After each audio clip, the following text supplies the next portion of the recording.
making more risky loans, and eventually the government is gonna cover those losses. So the bank always have this incentive to making risky loans because the interest rates on those loans are much higher. So they can make a more profit by making those risky loans.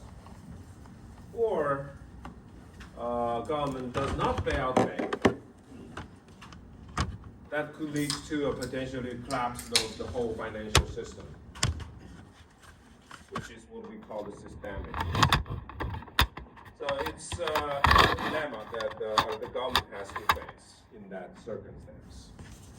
Therefore, the governments, basically across all the countries, figure out that these banks, because of this issue, they should be heavily regulated even in normal times, not during the crisis, but in every day, by being regulated by governments. So that's why we have this bank regulation. There are several periods for bank regulation. There is pre-1988. We'll talk about those. And 1988, pre-1988, in that period, bank regulation is very simple. We will talk about that. And then after 1988, they have this Basel I was introduced, and in 1996 they create this amendment to Basel, BIS Accord, the Basel I. And in 1999 they proposed this Basel II, and in 2009 Basel III. We will take a look at each one of them, take a look at the main parts of these Basel I, II, III. So let's start with the pre-1988. This was a period that bank operations are relatively simple. Okay? They just take loans and take deposits and making loans. So it's relatively easy to regulate. So there is no complicated rule for regulation. Banks were regulated by basically setting the minimum capital to asset ratio. So capital here means equity. So you can think about the leverage ratio. Basically, the banks regulate maximum leverage ratio is set by the government. You cannot exceed that leverage ratio. So for example, if the minimum capital to asset ratio is 15%, bank debt, deposits, and subordinate long-term debt has to be less than 85% of their assets. Okay. All the debt has to be less than 85%, including those deposits. Therefore, equity is just 15% of the total assets. And the minimum capital to asset ratio does not depend on the risk of the bank assets. Okay, that's the major difference between this pre-1988 period and Basel I. After Basel I, that the minimum capital to asset ratio is going to depend on the risk of bank assets, the risk of the bank loans, for example. And definition required this ratio varies from countries to country, so there is no international agreement across countries. And the enforcement of this regulation also vary across countries.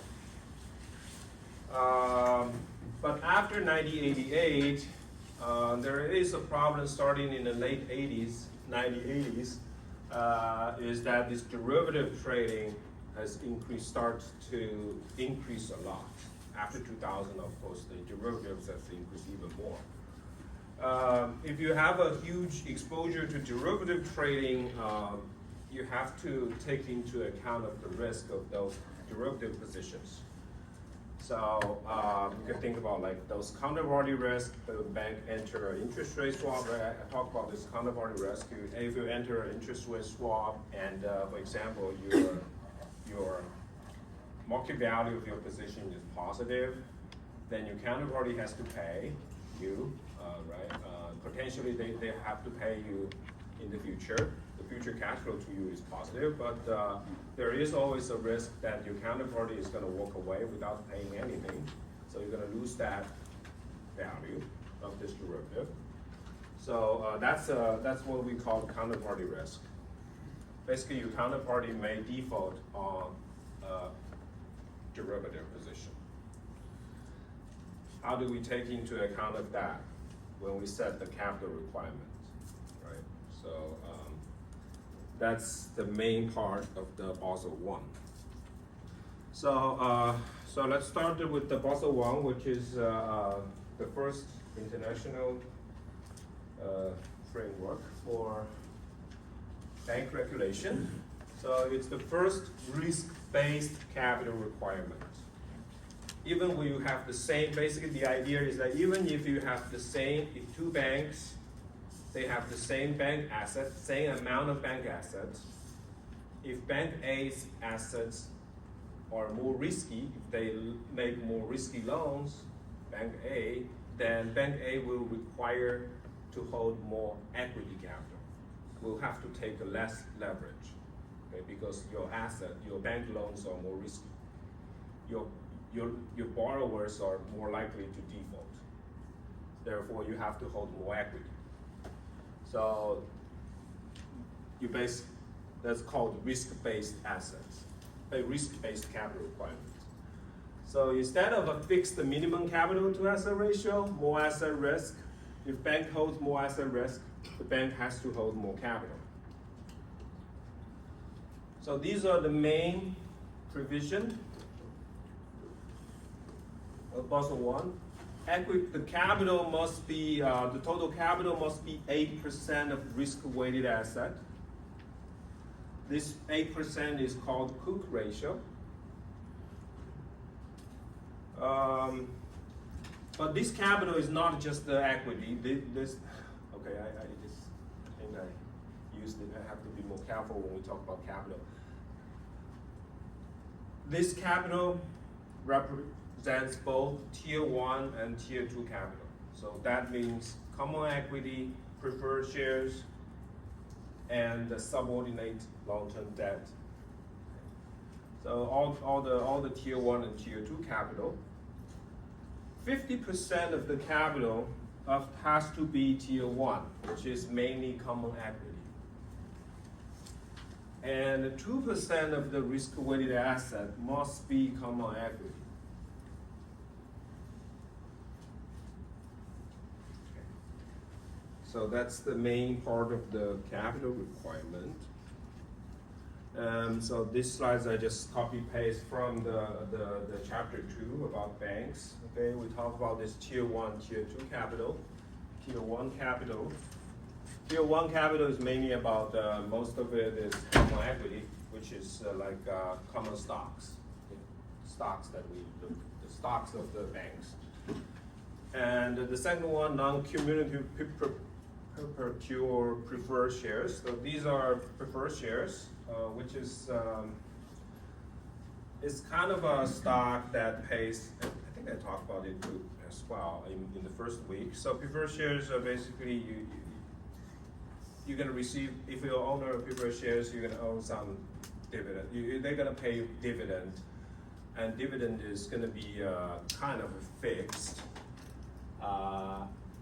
And dividend payment is going to be less risky than common shares. It's non-cumulative preferred shares basically means that if they miss, sometimes they can miss the dividend payment, but if they miss dividend payment, they are not going to make it up later. Okay, so it's close to common equity, but it's not exactly common equity.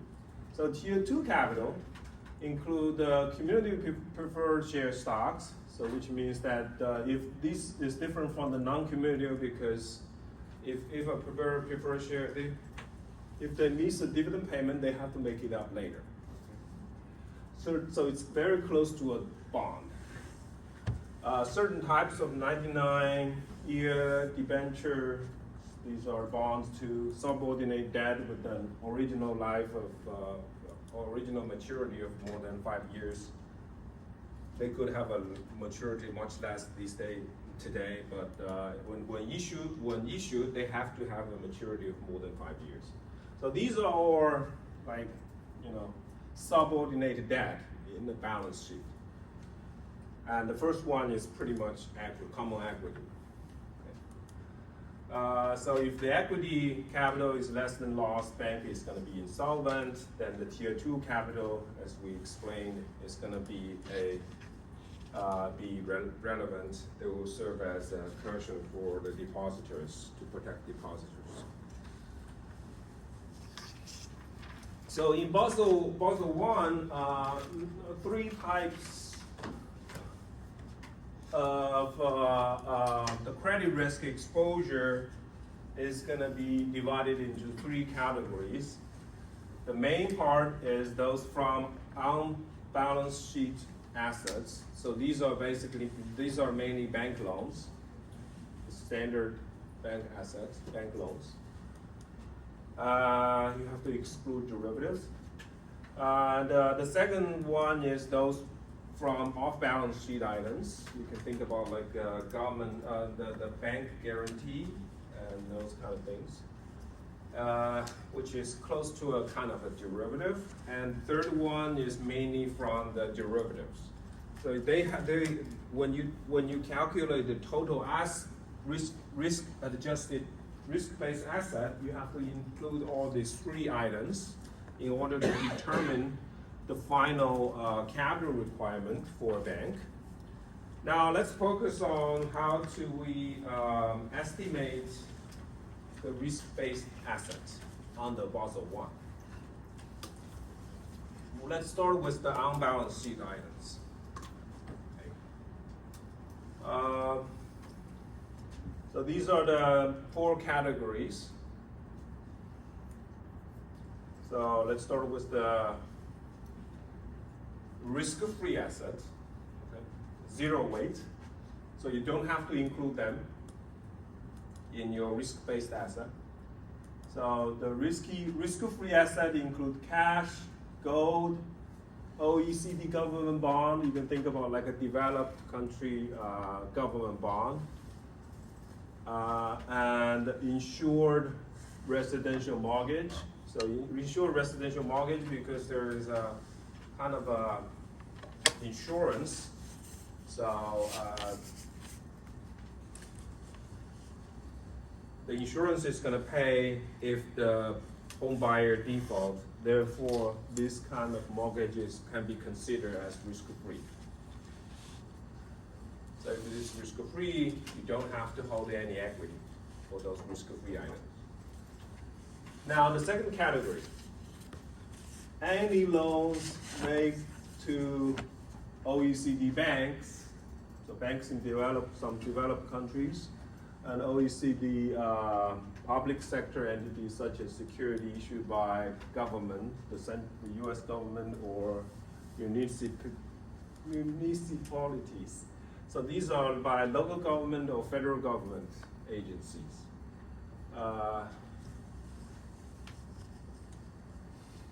You can think about Fannie Mae and Freddie Mac, they are US government agencies. So in this case, there's a little bit of a default risk, but not much. So there's like you're gonna put a risk weight of 20%. Okay, so for each $100, you can think about like the risk-based asset is $20. And the next one is uninsured residential mortgage loans. So that's more risky because home buyers can default, but it's not too risky because there is a collateral, which is the house, basically. So if the home buyer chooses to default, right, they will have to leave their house. So that's 50%. Okay? $100 loan, you only include $50 as risk-based asset. All other claims, such as corporate bond, less developed country debt, and claims on these developing country banks, then it's 100%. It's considered as 100%.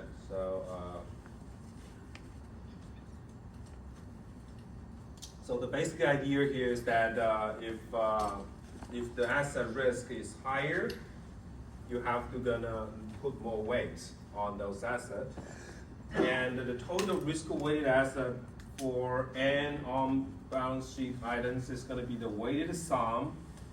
So it's the weight times the principal amount, and then you take the sum of all these items. So that's going to be your total risk-weighted asset.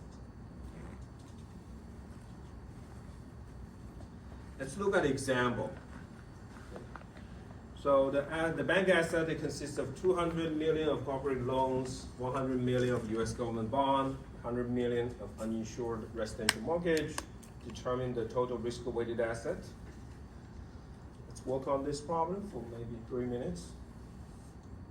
So you have to find the corresponding weights from the previous table.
So what's the risk-weighted asset for this problem? Anyone? Yes? 250. 250, thank you. I have Yes. a question. Yeah? With a 20% class, what's an example of those? Like a 20% weight asset category, what's an example? This one? Yeah. So you can think about like, as I said, those loans issued by Fannie Mae and Freddie Mac, and some local governments such as local government debt. Okay. So like muni bonds? Yeah, Okay. these are municipal bonds. Thank you. Sorry, what was the OECD again? I think it's a bunch of countries which are mostly developed countries. Developed.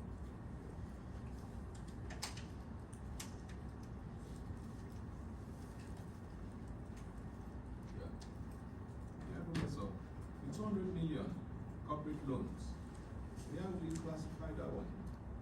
Is The it- first one, the corporate bonds are at 20? 100%. Okay, 100%. Yeah. They are basically corporate bonds.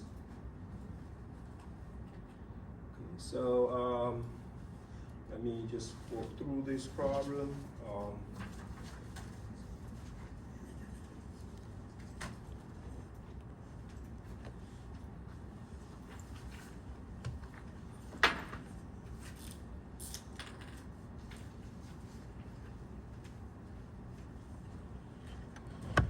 So we have corporate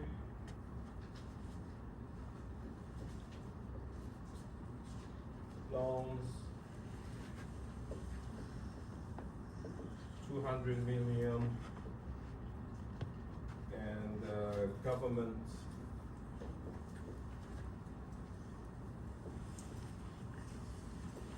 bonds, that's 10 million, and the residential mortgage, just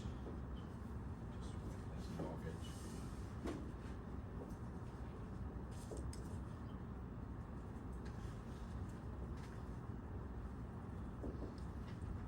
So 100. Okay, so now we need to look at the risk weight from the previous table. Corporate loans are basically corporate bonds. Okay, well, they're slightly different. Corporate loans are basically untradeable. Corporate bonds you can trade on the bond market, but they're basically, most of them are debt. So that's 100%.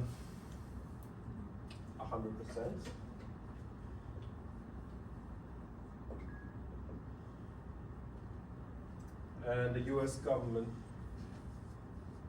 bond, Zero. that's considered to be zero.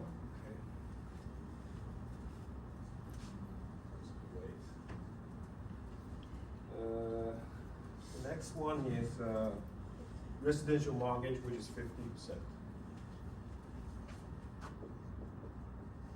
Okay, so you take some weighted average, weighted sum of all of those, you will get 250. So that's going to be your risk-weighted assets.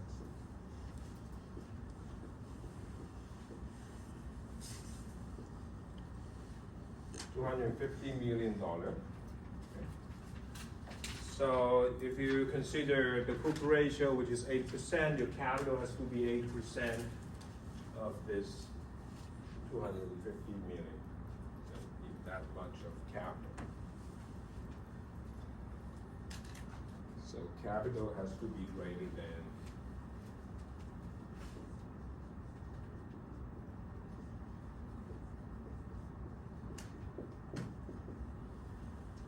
20 billion. I think that's 20. That's something like It's 20 billion. 20. Okay. So you need about greater than 20 million. You need a $20 million capital. Okay, so this is pretty straightforward for balance sheet items.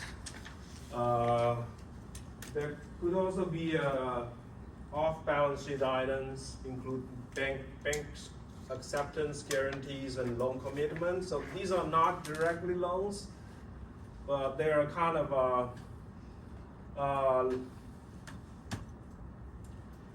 like a bank loan, okay? But they're kind of in between loans and derivatives. For these items, you need to compute the credit equivalent amount, which is basically the conversion factor. There's a factor assigned for each type, and times the principal amount. So for example, if you think about bank acceptance, it's gonna have a conversion factor of 100%. More importantly, let's look at how they treat the derivatives.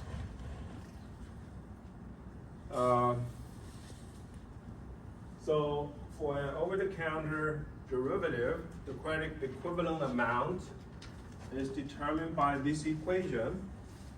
There are two parts. The first term is max V0. So this V is the market value of this derivative to the bank. For each derivative, there is always two parties, the long side and the short side. Okay, the bank can take the long side or the short side. So this V is the market value to the bank, whether it's in the long side or on the short side. If V is positive, which means that banks,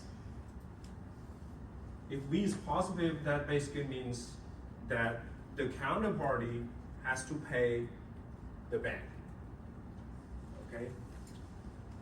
Because that position is positive to the bank. If the counterparty, therefore there is a certain amount of risk that the counterparty may default. If the counterparty defaults, bank is going to lose this value of this position, of this derivative position. If V is less than 0, it's not really an asset to the bank, it's a liability to the bank. So we don't include that derivative when we calculate the risk-weighted asset. Only if V is positive, it's an asset to the bank, but if the counterparty chooses to default, you won't be able to receive that V. So that's the first term, and V is the market value. It changes from day to day, according to the market condition. A is an add-on factor. L is the principal amount of the derivative. And this equation determines the credit equivalent amount. So you can think about it as like the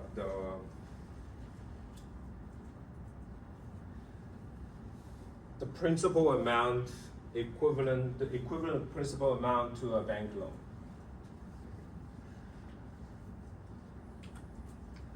So these are the add-on factors for several categories of derivatives. So first, you have the maturity of this derivative, which is how long this derivative will expire. The longer the maturity, the more risky the position is. Okay? So you will see that these add-on factors actually increase as you increase the maturity. So for the first category is the interest rate derivatives. So include those interest rate swaps. The second one is second category is the derivatives on exchange rates and gold. Third one is the derivatives on stocks. These are precious metals except gold. And the last category is all other commodities. You can think about like commodity forward or commodity futures. Now let's see how we determine the credit equivalent amount of 100 million swap with 3 years to maturity, worth of 5 million.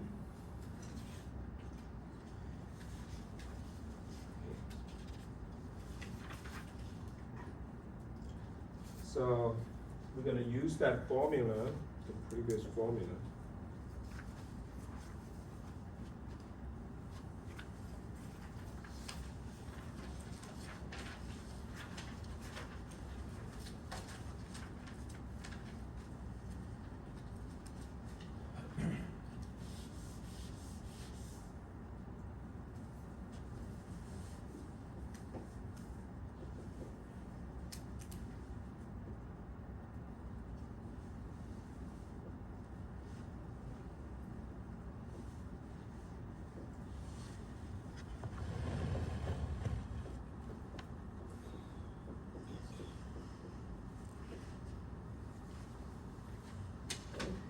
credit equivalent amount.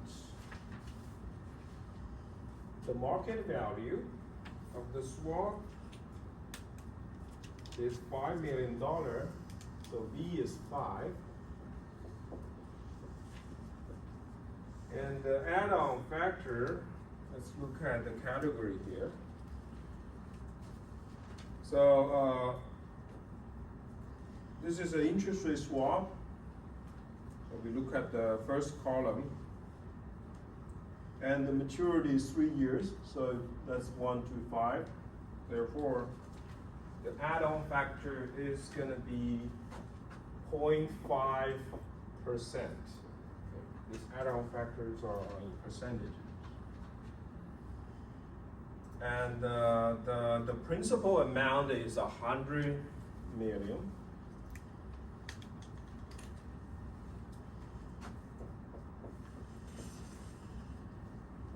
So max 50, that's obviously 5.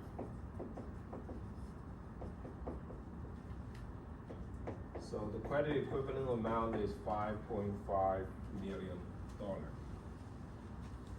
for this swap.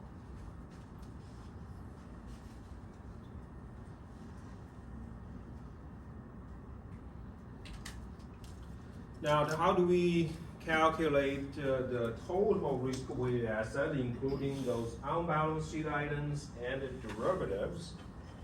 So we're going to calculate the risk-weighted asset as the sum of all of them. So the first term we have already explained in the previous example. For the second term, W is going to be determined by your counterpart. So CJ is the credit equivalent amount, but WJ star is going to be determined by your counterparty. And you can keep using the this table to determine the weights. The only difference, the only thing that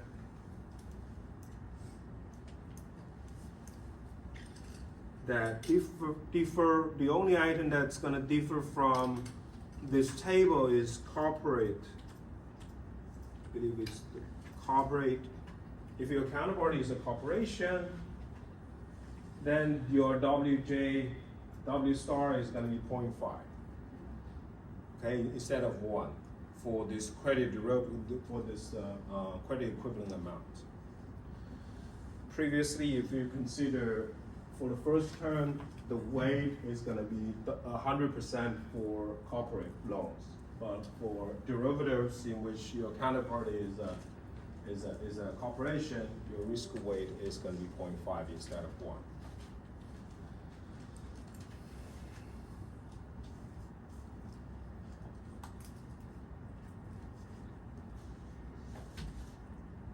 So let's look at this example. So the asset of a bank consists of 500 million of corporate loans, 5 million of U.S. government bond, and 500 million of residential mortgage.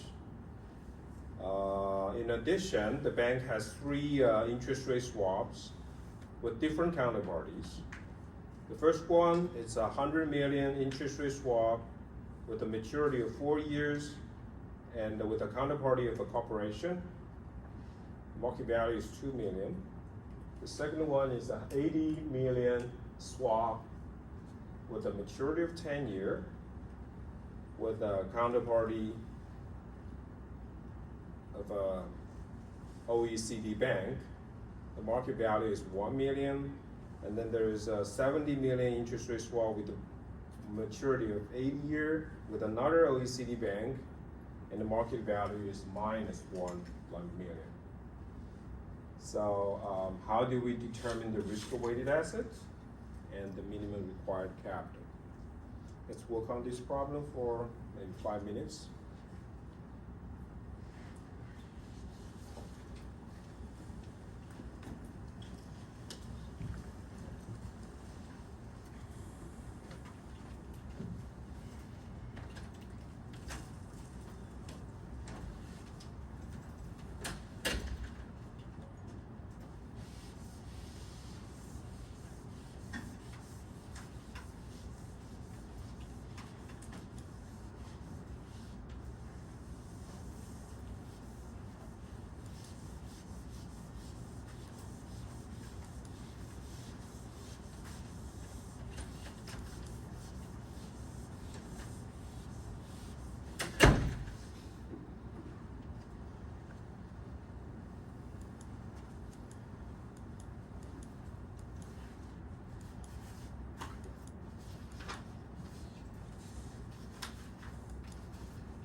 So what's the risk-weighted asset?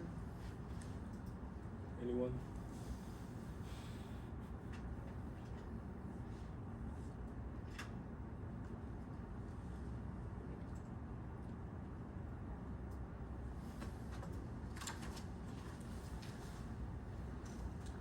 Okay, so let me go through this example. So we're gonna start with these on-balance sheet items, corporate loans.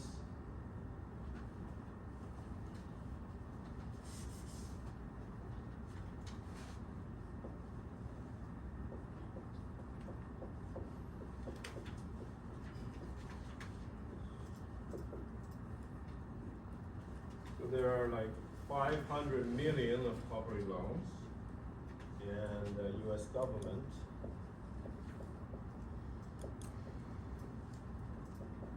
That's another 5 million. And mortgage.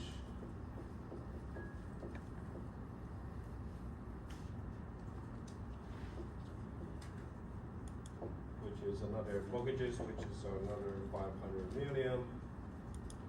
So we look for the weights from the previous table.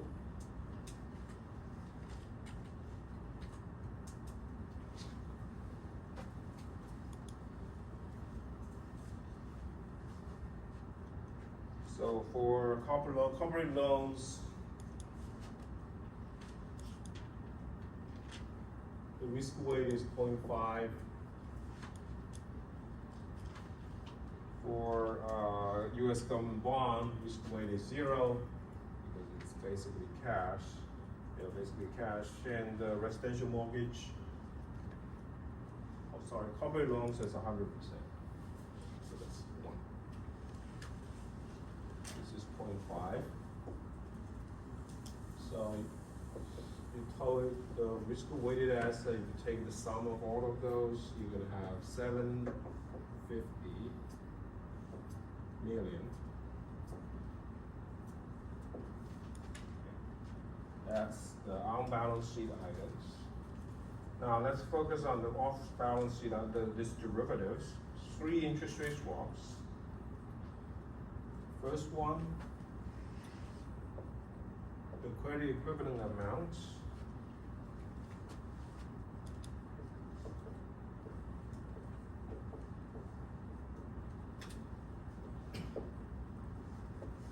So the market value of the first interest rate swap is 2 million. So max 2 and 0 is always just 2. It's going to return 2. And the principal amount is 100 million. Now you need to find the add-on factor for this swap.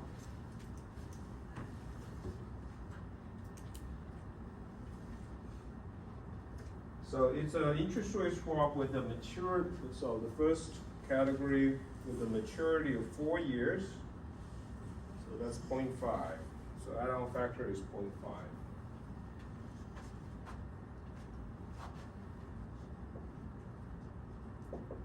0.5%. And this in total is 2.5 million. So the credit equivalent amount for first interest rate swap is 2.5.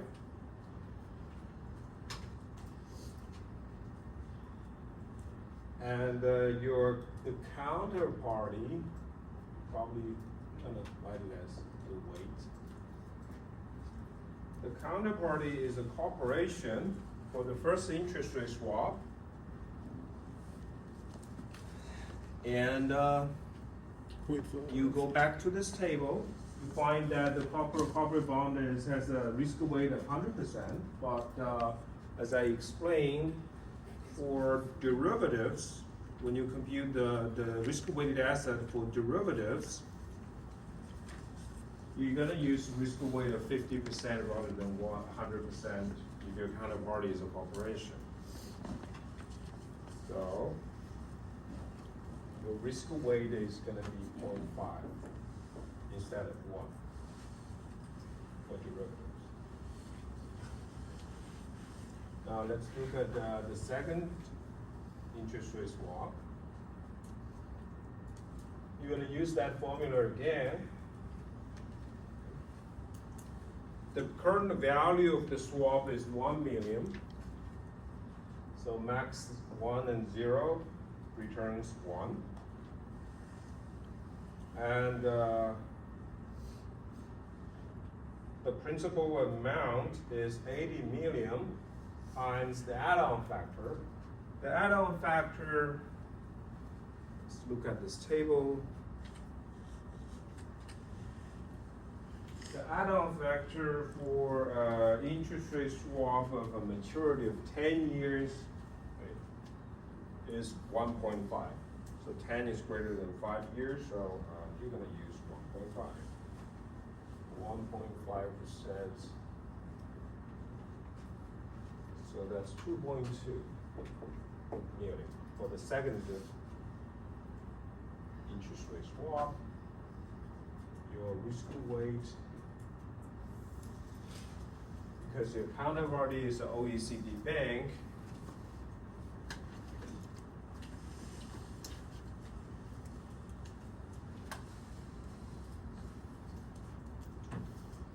so your risk weight is going to be 20%, which is 0.2.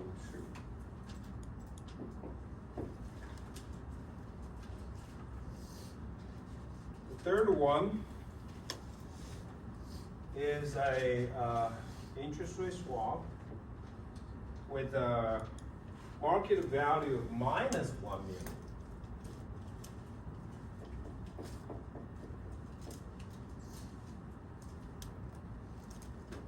Basically, the bank has to pay the counterparty plus the principal amount is 70 million times the add-on factor. Again, you have to look from this table.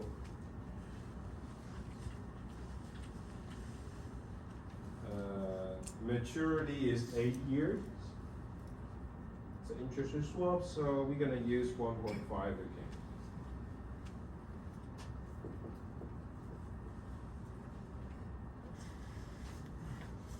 So because this is, right, it's a liability, so it's not risk. You owe your counterparty, so this is going to be 0. This is basically 0.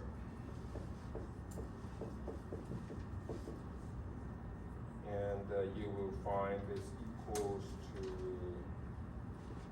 1.05, and your risk weight is going to be,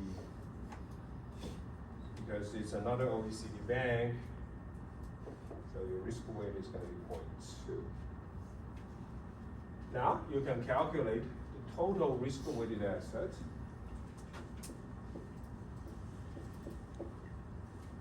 It'll be 750 plus all these derivative positions, weighted average, weighted sum of the derivative positions. So 0.5 times 2.5 plus 0.2 times 2.2.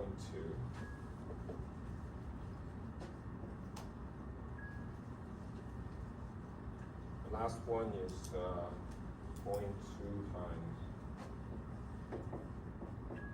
1.05.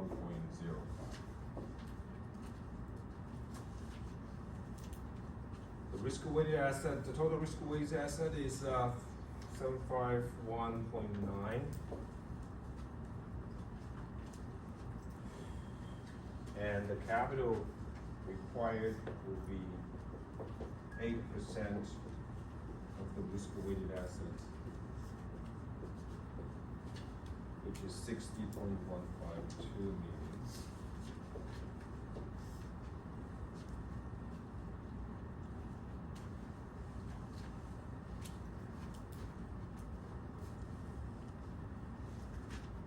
So this example, we include all the both on-balance sheet and off-balance sheet derivatives.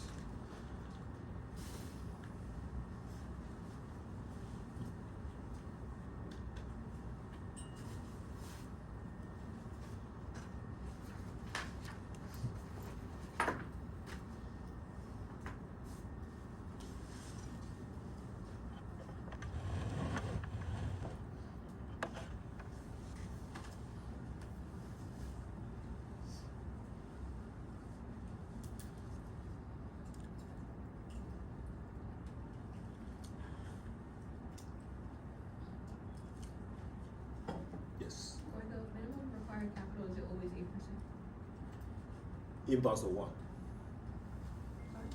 In Basel one, yes.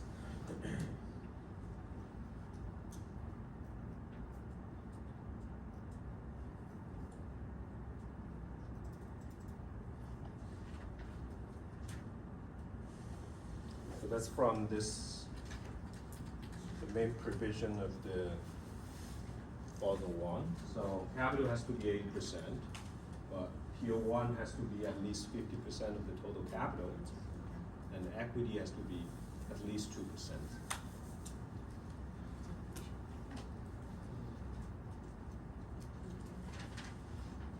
Sorry, why was the SEMA that rate was 50%? W1, Yeah. because the counterparty is a corporation. Okay, if for the on-balance sheet items, if your counterparty is a corporation, the risk weight is 100%, but for this derivative is 50%. This is from this slide. Oh, okay. Yeah. So for all other items, for all other counterparties, the risk weight is going to be the same as the previous table, but only for the corporation is 50%.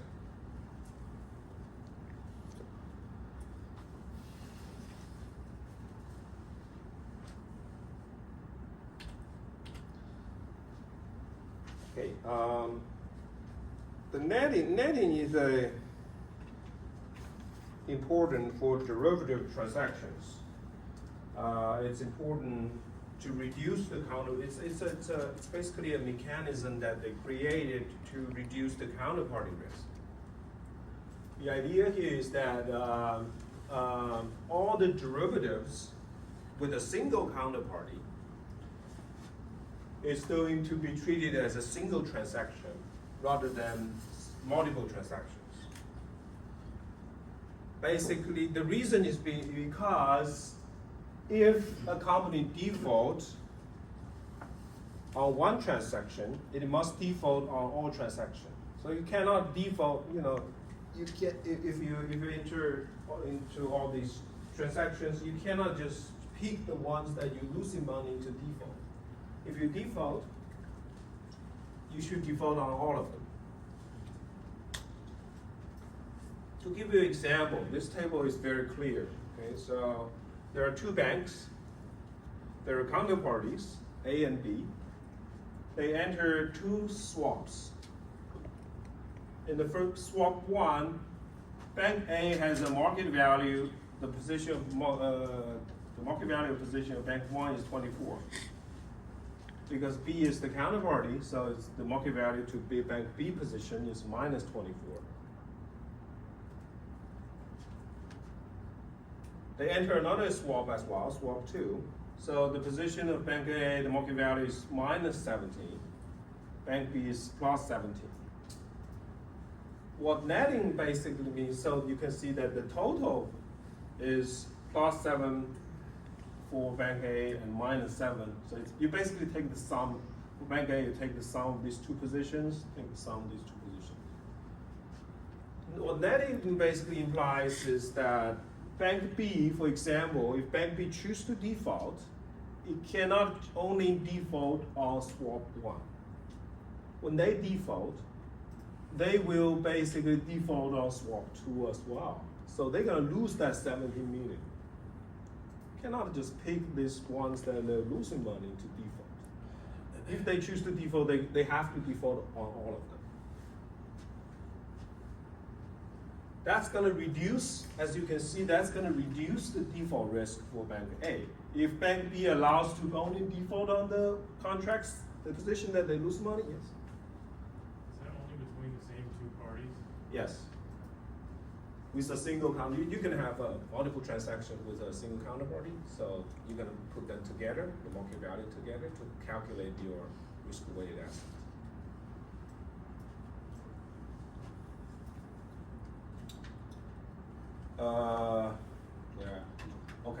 So they have to default on both of them. So in that case, if Bank A lose that 24 million, they don't have to pay that 70 million as well. So that kind of reduced the bank A's counterparty risk. Let's take a break.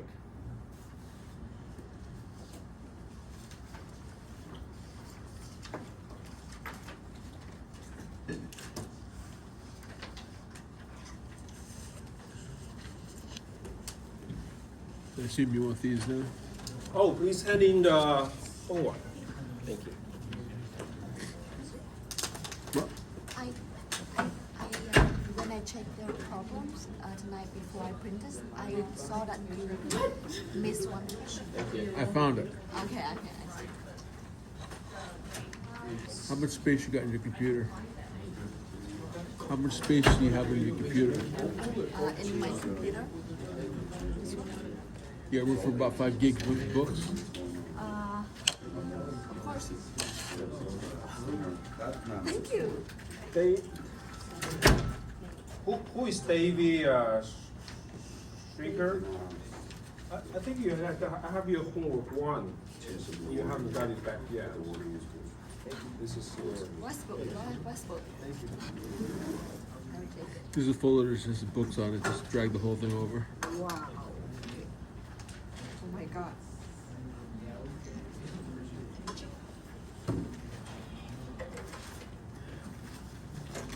So you finally had a real ice cream, huh? Yeah, I had the pumpkin one and the husky. That's a new flavor, I think. And I had 2 scoops. That's the difference between real ice cream versus commercial with all the additives in it. Oh. See, with the ice cream you buy in a store, they put thickeners and stuff like carrageenan in it and all this other stuff. Versus there, that's just regular cow's milk. Yeah, it's totally different. I grew up in a dairy farm. You like it? Do you like ice cream? Oh, I lived on it when I was young, but yeah, that was my high school years. I used to milk 36 to 40 cows every day after high school. Wow. But I'm so sad that they don't have that ice cream here. If they have it here, maybe I have every week. I always Yeah, try they don't to have a cook. cafeteria for the school. I don't think. No, they don't have it here. The cafeteria here? I don't think they have one here. No, they don't have the ice cream. They just have like a fast food, like chicken sandwich. And on the first day, it took me like. Do you even 10 find hours. Vietnamese food around here, or do you? Here. Are you eating American food? I found a Vietnamese restaurant here, but the taste is not. It's not good. the same. Yeah, it's not. We have a good Vietnamese restaurant in Virginia or California. Both 2 places they have really good Vietnamese. But have you ever tried Vietnamese? No, I'm Italian. Oh, Italian? Oh, you are Italian? That's where my parents came from. My father was Italian. He's about 3 generations, and my mother was Irish. They were about 4 generations in, but Can you speak Italian? no. No. I am learning Italian a few words. Isono, Cristo, Comstate, I know the old mafia Italian words. That's about it. Comstate, that mean like, how are you? Ciao, salve. Watch The Sopranos. You want to learn Italian culture. Oh, really?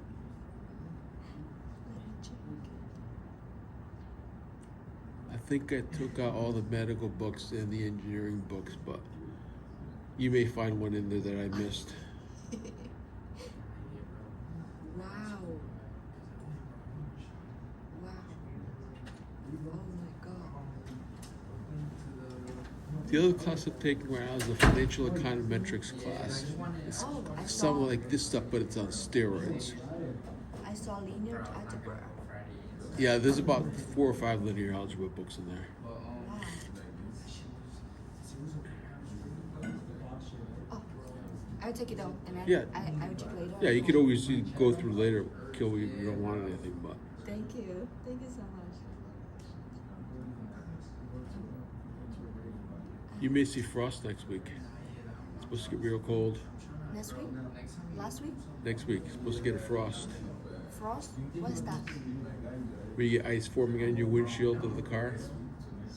No, I don't know. There's water vapor in the air. When it gets below 32 degrees Fahrenheit or 0 degrees Celsius, you'll get an ice form on your windshield and stuff around the grass.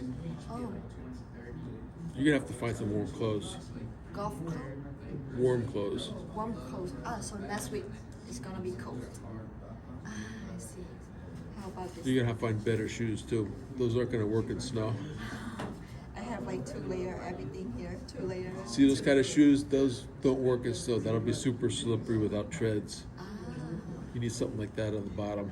oh, see, I see. I need a bigger jacket and You'll need layers. more layers.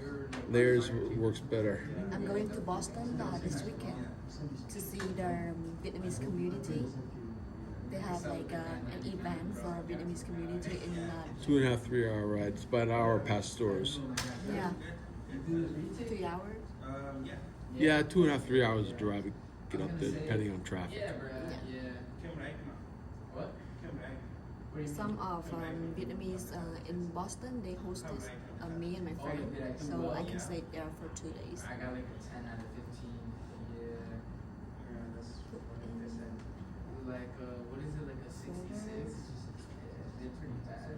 But then I got a 100 after, so it's like, Oh, that other thing I told you about the project thing, they don't do that until January. January. But I can still let him know that we'll work together. And like I said, if you find somebody else you want to work with, you could add them, but be picky. Yes. I'm very picky. How about do you know the Vietnamese girl? I don't think so, bro. 'Cause No, you could pick someone. I know you know. No, okay. I trust you. You should, thank you. Definitely. I will. Because I only want to do everything high standards. I can tell. That's the reason why I'm working with you.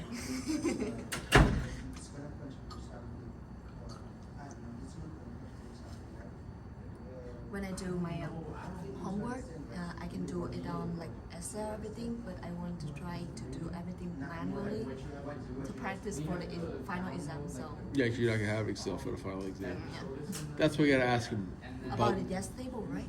What? Is he giving us the yes table to calculate? That's what I gotta how ask him if he's gonna do that. many- Me too. Yeah. Okay. So I don't know. I would have to look at the calculators to see if they're gonna do it. Some might, some won't.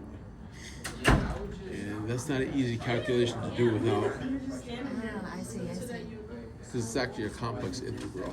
If you actually looked at the formulation of it. Yeah. So I don't know that a TI 89 or an Inspire is gonna do that.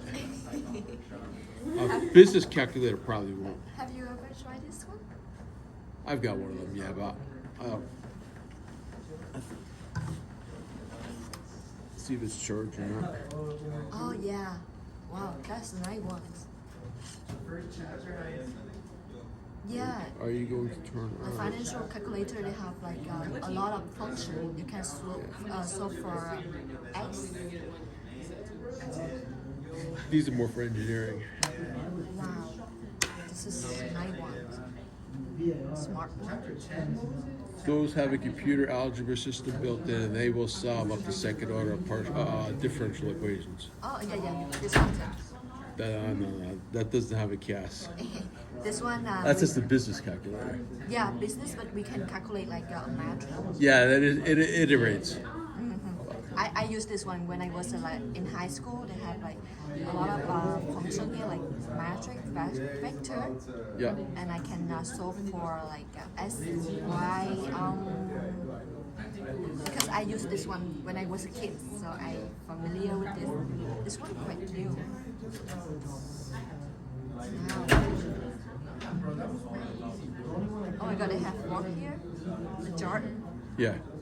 the last one. Graph. Yeah, like those are about $30. That's about $150.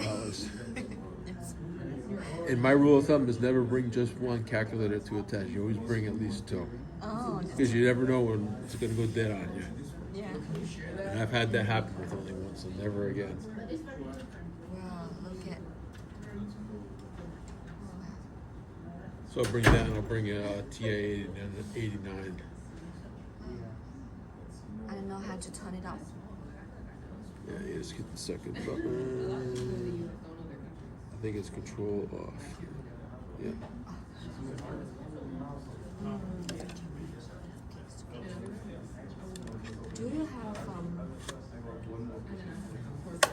Do you have free time next week on Wednesday around like 4 p.m.? I've got a class on Wednesday that gets out at 2:15. 2:50 here in Stanford? No, it's an online class. So Online. so after there, it's driving. If I were to leave by 2:30, I could get here 4:30. possibly around 4ish. Okay, so around 4 or 4:30, I would like to invite you to try Vietnamese food. Oh no. No, I really want to. So. I'm fussy about food. Oh, really? They have a very. It's not like the same exactly with Vietnamese food in my country, but they also Vietnamese food. So it's really nice. I want to show you. I'll show you here. I will take you to go get Italian food before I eat Vietnamese food. Because You got two of the most famous pizza places in this town. Have you been to Sally's yet? Sally, how far down do you go on the apartments here? You like the Asher or what's the other one down there, SoFi? I live here where the Yeah, which apartment building you in? The Asher or the SoFi? no the condominium here on the Franklin's the cross of Franklin's and North Street. 5 minutes from here. When I get out. Yeah, I saw you went that way because that's where all the apartments are down that way. No, I go dark way Yeah. and then I turn left. No, I haven't been down that way then. 'Cause Ah. I know there's apartments that just straight down Grove Street. I know. Because that's where I drive in. I get off exit 8, which is Elm Street. Elm comes up to Grove, I see. and then that's how I come here. Yeah, But the yeah. parking lot's on this side of the Yeah, building. that's why you haven't Yeah. come to this way. I try Italian restaurant here. Cilia, I think. Cilia. Yeah, I like spaghetti there and pizza. Sally's is a famous New Haven pizza place, and the other one's about 2 miles down the road, Pepe's. Oh. This is Vietnamese food they have here. The type of like noodle. Well, I pretty much only eat meat. I don't eat vegetables, so it's gonna be. Oh, you don't eat Yeah. meat? Vegetarian? No, all the only thing I eat is meat for the most part. Everything. I don't eat vegetables, but I don't You eat. don't eat vegetable. You don't eat like noodle, rice. Noodles I can eat. Rice, no. I'm not gonna I eat see. rice. So you like beef steak? That's your favorite? Is that? I'm mostly a sausage person. Oh, sausage. This is like Vietnamese food. This is our like traditional dishes and spring roll. Here. Yeah, I've never eaten Chinese food in my life. Which is Vietnamese, I'm sure, is pretty similar to Chinese food. Chinese food. Yeah, they have like dumpling. That's famous. Oh, yeah. Never eaten that stuff. Never. No. How about Japanese? No, Um, I don't eat fish. oh, yeah. I will eat, like I said, sausage. I can eat meatballs, Korean. chicken. How about Korean? They have like Korean BBQ. Never- BBQ, they have meat. I never tried that stuff. Okay. Like I said, I'm Italian. I like Italian food. And no Italian food is as good as what you're in Connecticut because I've traveled when I was a nurse. I did travel nursing, so I go work 3 months at one hospital, 3 months.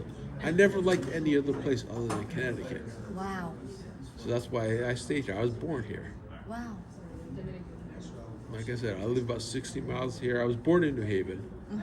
I live about 20 miles east of New Haven right now. Just because it's more like Yukon than it is like around here. Wow. I like Italian too. That's why I am trying to learn Italian.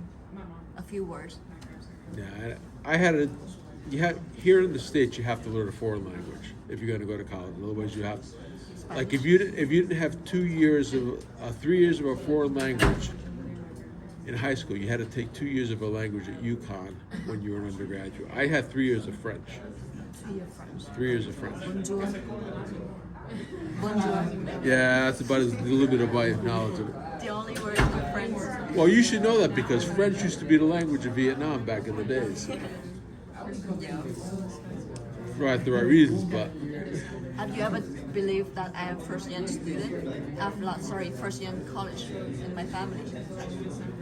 oh, I was the same. My father's father died when he was like 12, so he only made it to 8th grade. Oh. And he had to work after that. My mother went to college, high school, but it was like a business track. Uh-huh. And that's why they thought I was always going to get a scholarship because I was like years ahead in high school going to school. You'll get a scholarship, you'll get a scholarship. They didn't have money to send me to college. Yeah. And then come time the bill comes right a month before I was supposed to go to UConn in 1979, and nobody had any money for this, so I didn't go the first year. I had to go get a job, and I paid my own way. That's very interesting. I really admire it. Oh my God.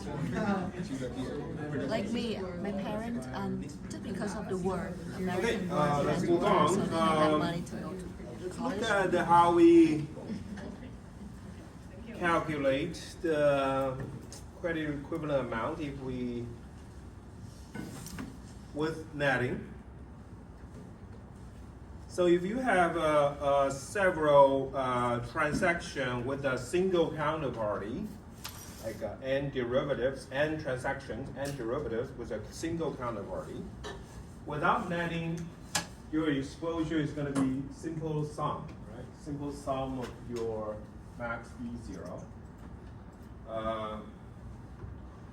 Your counterparty can choose whatever transaction that they like to default, so you have to take the sum of all of them. But with netting, this is going to be the new formula. You take the sum of all the value of each transaction. They could be positive or negative. As you can see that if you take the sum, right, there are positive and negative values. So many of them can be canceled. So eventually you're going to take the total market value and see if it's positive or negative. And that's going to be your credit equivalent amount with net.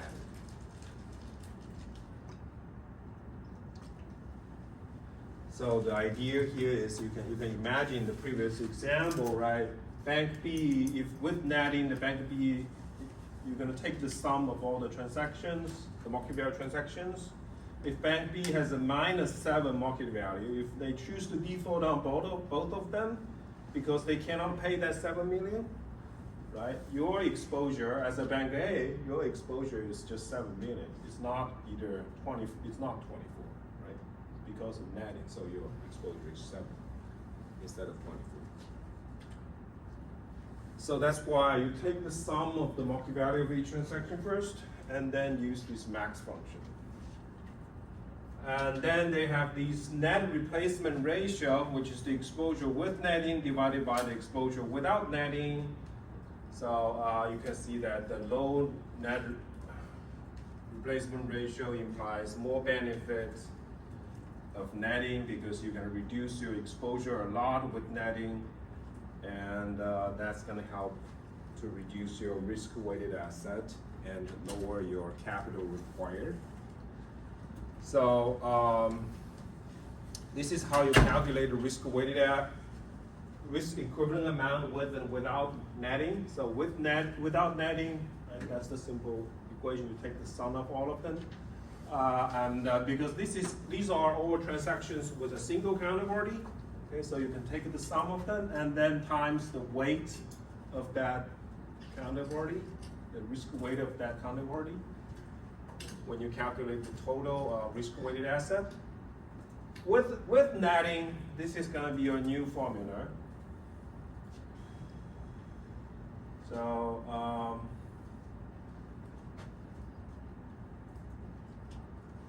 we have already explained this part, and for the principal amount part, you have to times it by this equation based on the net replacement ratio.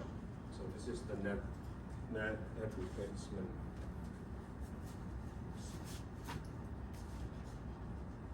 That's the net replacement ratio.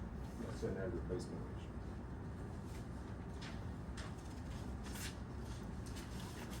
So let's work on this problem.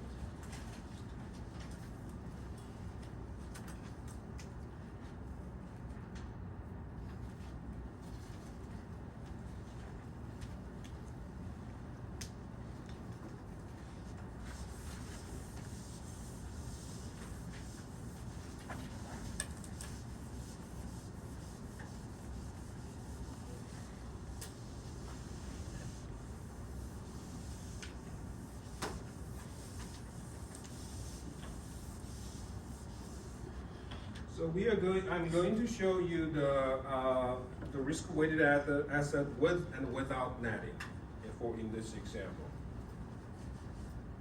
So just to save some time, I'm just gonna explain the solution. I'll show you the solution. So we have three derivative transactions. This has to be with a single counterparty, okay? This single counterparty is OECD Bank. So we have three transactions, three derivatives.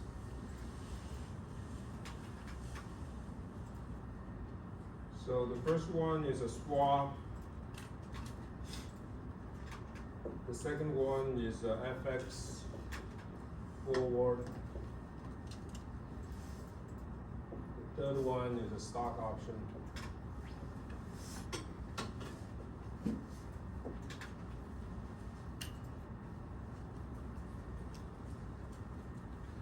Let's calculate the add-on amounts.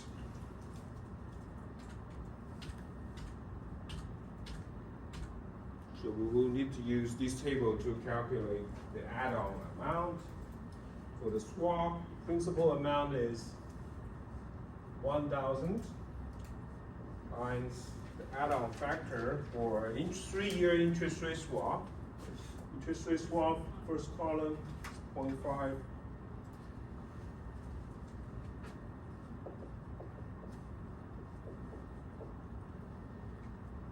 A foreign exchange, 6-year foreign exchange. So it should be 7.5. Because it has a maturity of 6 years.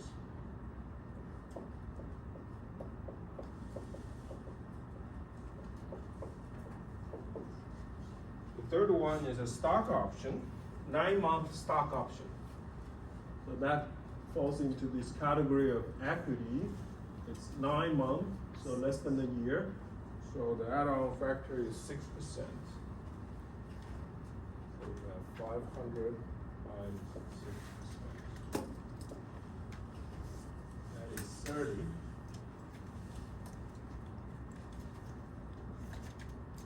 So we are going to calculate the net replacement ratio. Net replacement ratio is defined as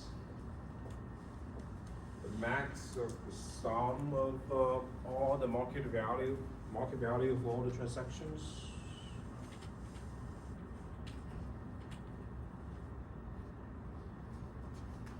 So the net replacement ratio is the exposure with netting and divided without netting. So this is the defined as exposure with netting, sum of all the market values, in this case is minus 60, 70 plus 55. So this is the exposure with netting divided by the exposure without netting. So it's the sum of these exposures of each individual transaction.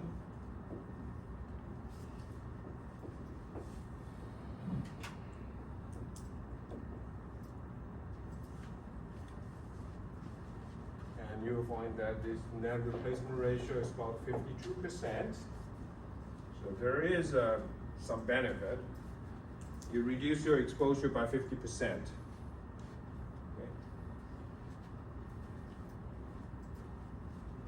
With netting. So the credit equivalent without netting, the total credit equivalent amount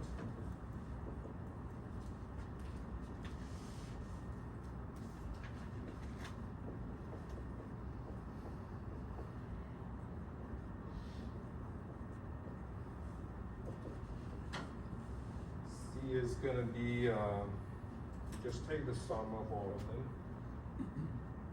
For the first swap,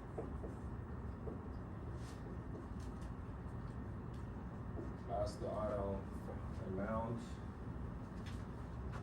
And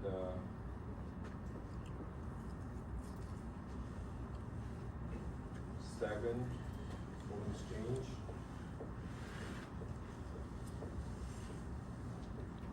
So the add-on amount is 75.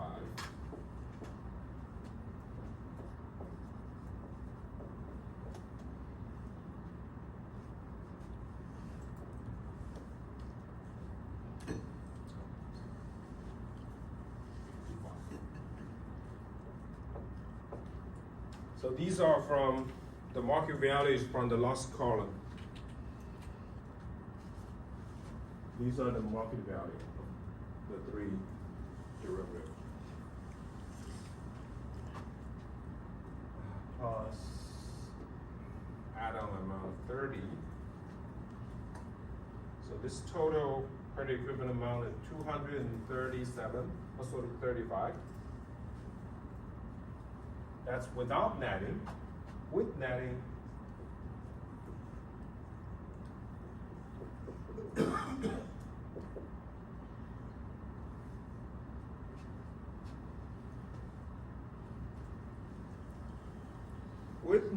you need to use a different equation.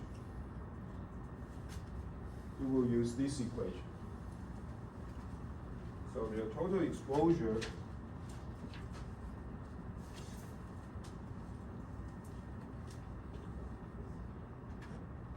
sum of all the transactions plus then the sum of all the add-on amounts, which are these three,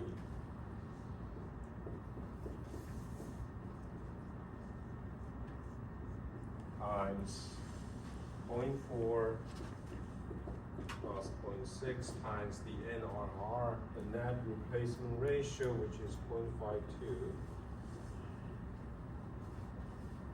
So the credit equivalent amount is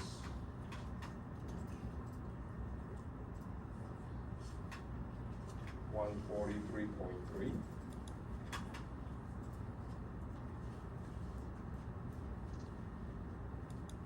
And we need to determine the risk-weighted asset in both cases. Because the counterparty is a OECD bank,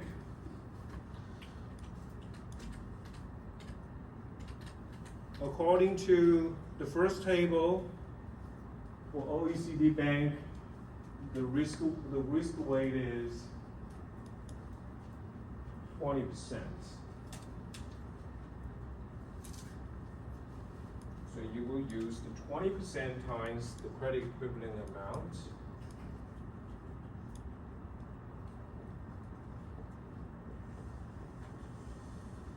So risk weight is 47 million.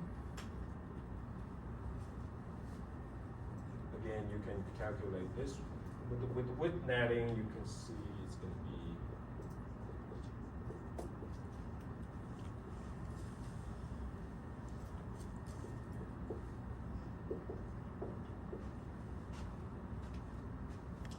so netting can reduce the risk-weighted asset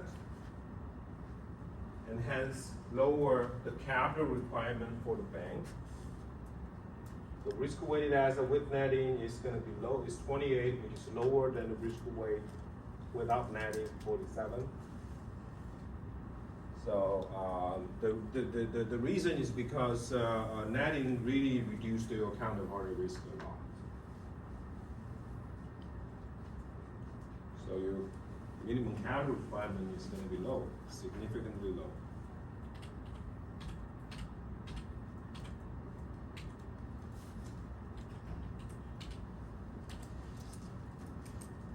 So are banks trying to do that just to decrease that type of liability? No, no, no. This is kind of allowed. So this is kind of it's from the clearinghouse of the derivative transaction. So basically, if a bank, if a counterparty choose to default, they will have to default on all their transactions. Yeah, but what I was getting at, do banks try and partner with other banks so they can do this netting to decrease their capital requirements?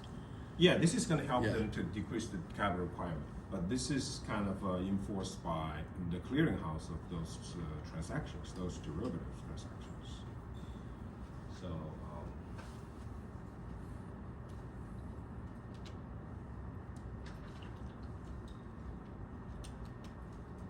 Because clearinghouse is basically set to, in order to reduce all Yeah, this they take counterparty the risk, yeah. yes, the counterparty risk. So they kind of enforce this net.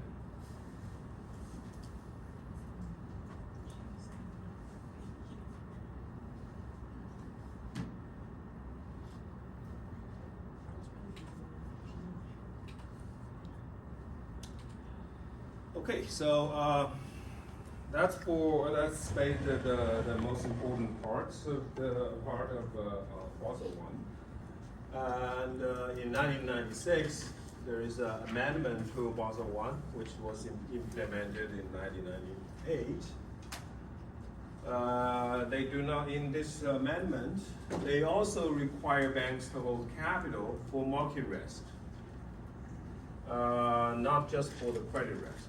For market risk for instrument trading book, including those off-balance sheet.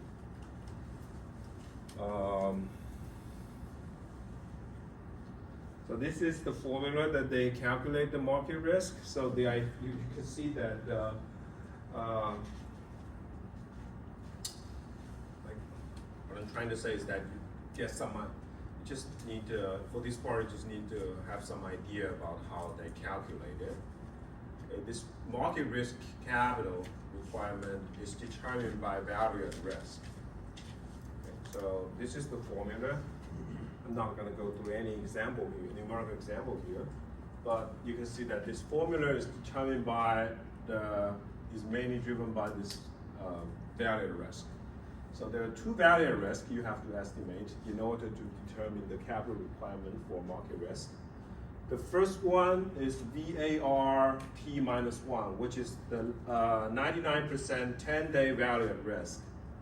It's the most recent calculated value risk based on historical data. Okay, and the second value risk is an average. It's an average of this. So basically, bank has to calculate their value risk on a daily basis. This is an average over the last 60 days. And there is a MC, which is multiplicative factor chosen by the regulators. It has to be greater than 3. Given that this is greater than 3, you can see that's 3 times the value risk. Most of the time, the second is going to be greater than the first one. So it's mainly driven by second term. But it's basically based on value risk. In addition to the market risk, which is thinking about the SP 500 and your exposure to SP 500, they also require some capital for this specific risk charge. This part is not for the market risk. This part is more for the idiosyncratic risk of a specific company, like their stock price or credit spread. Credit spread is basically the interest rate of that company's bonds, issued bonds of that company. So usually they use 10-day 99% value risk for this to calculate the specific risk charge. So this specific risk charge is mainly used for idiosyncratic risk exposures, not for the total market risk, systematic risk. So this is one part of the amendment. So you can see that after this 1996 amendment, your total capital will be 8% of the credit risk weighted asset. We talked about that, right? We discussed that extensively in the previous slides when we do all these examples. And you also have to include the market risk, which is based on value risk. Or you can, plug in that market risk weighted asset is going to have this formula. Therefore, you can also solve for the market risk weighted asset, which is going to be 1 divided by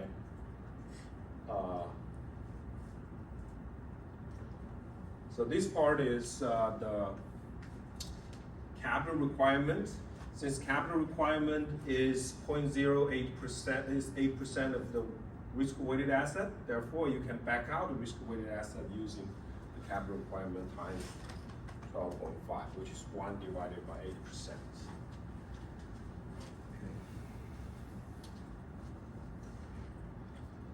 So that's Basel 1. Okay. Now Basel 2. Basel 2 was implemented in 2007. Which is right before the 2008 financial crisis. So people kind of blame this Basel 2 for the crisis. There were three pillars.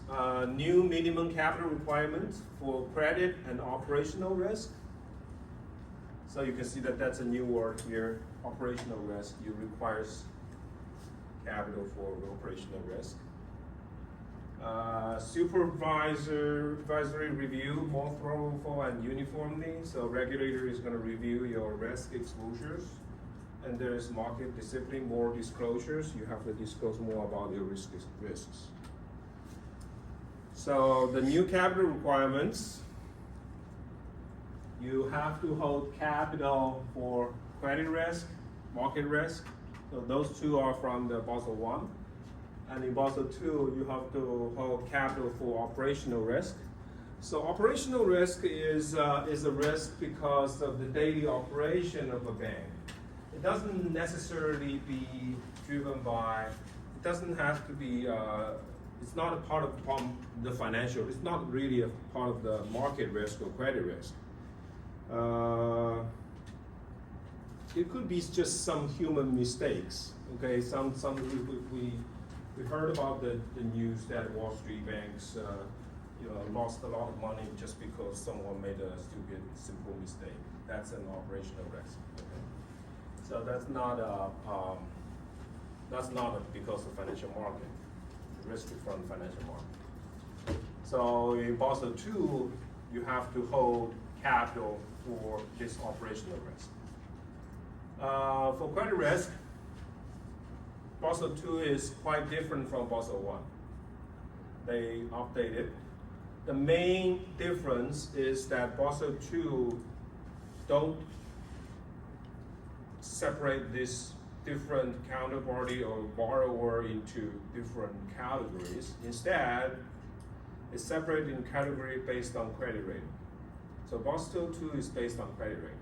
As you can imagine why people blame Basel 2 in 2008 financial crisis, because of you all based on all these capital requirements based on credit rating, and credit agencies really had a big problem. Therefore, that's why these banks was able to, raise their capital beyond the capital requirements. So Basel 2 is based on credit rating. Okay, we will see that later. So there are three approaches that they calculate the risk-weighted asset. The first one is standardized approach, which is very close to Basel 1. Okay, you can have different categories. The second one is the foundation internal rating based approach. This is based on a model. We will talk about the model. The third one is also based on that model. But the bank has a little bit more freedom in choosing the model parameters. In the second one, there are some suggested parameters that banks can use. Let's look at the standardized approach. So we replace the table with this new table about the borrower.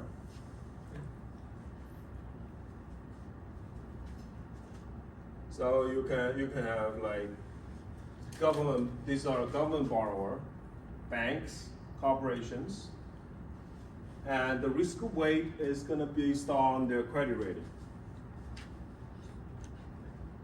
You can see that for a government rated as AAA to AA, AA minus, it's considered to be risk-free.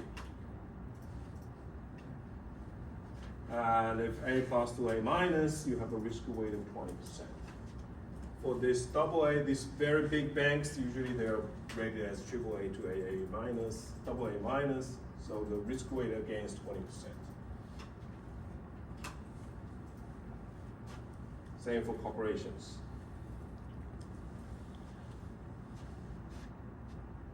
So the weight is going to vary across credit ratings. You can see that basically the lower the credit rating, right? So if you go to the right side, the lower the credit rating, higher the default risk. The weights are higher, which means that you have to hold more equity capital as a bank. And in addition to all this, borrowers from the table for residential mortgage, home buyers, the risk weight is 35%. For other retail loans, such as credit cards, car loans, and student loans, the risk weight is 75%. So that's the risk weights for Basel II. Let's look at the example.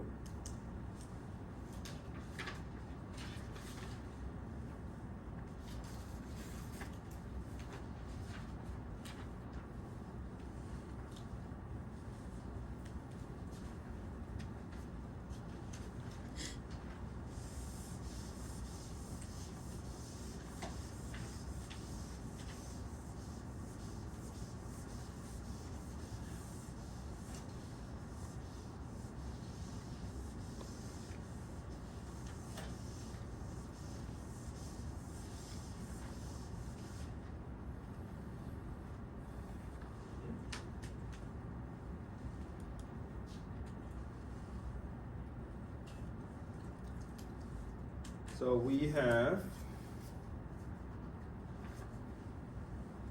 corporate loans.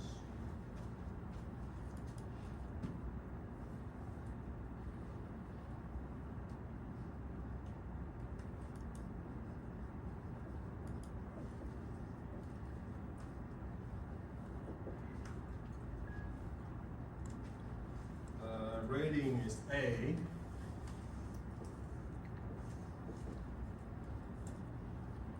$100 million. We have some government bond.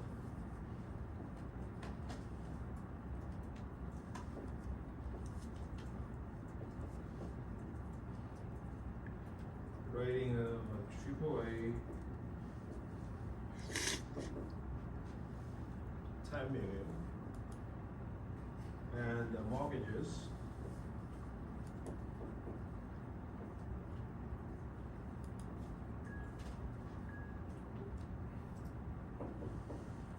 $50 million. So we're gonna look at the risk weight across this three.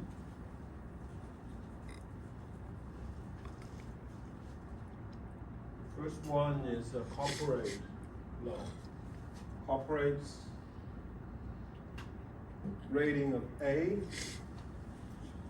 is between A plus and A minus. So The risk weight is 50%. For government bond, AAA government bond has a risk weight of 0.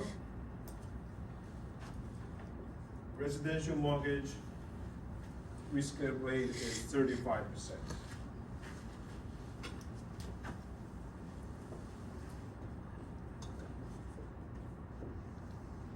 So if you take the sum,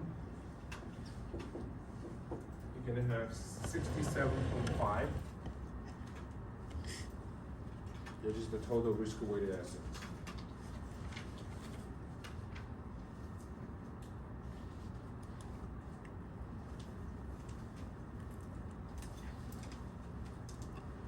So the standardized approach is very close to Basel I. The only difference is that now they assign this risk weight based on credit ratings. And that was the 2008 problem. They were rating 2008, people blamed the credit rating agencies. Yeah, because they were rating the junk stuff that we talked about, just AAA. Yeah. So now, if your capital requirement is based on credit rating, then capital requirement is going to be a big problem. So that's why they kind of think this Basel II is not a good idea based on credit rating. So then they have this Basel III, which is basically the idea is that they increase the capital requirement even further, even more.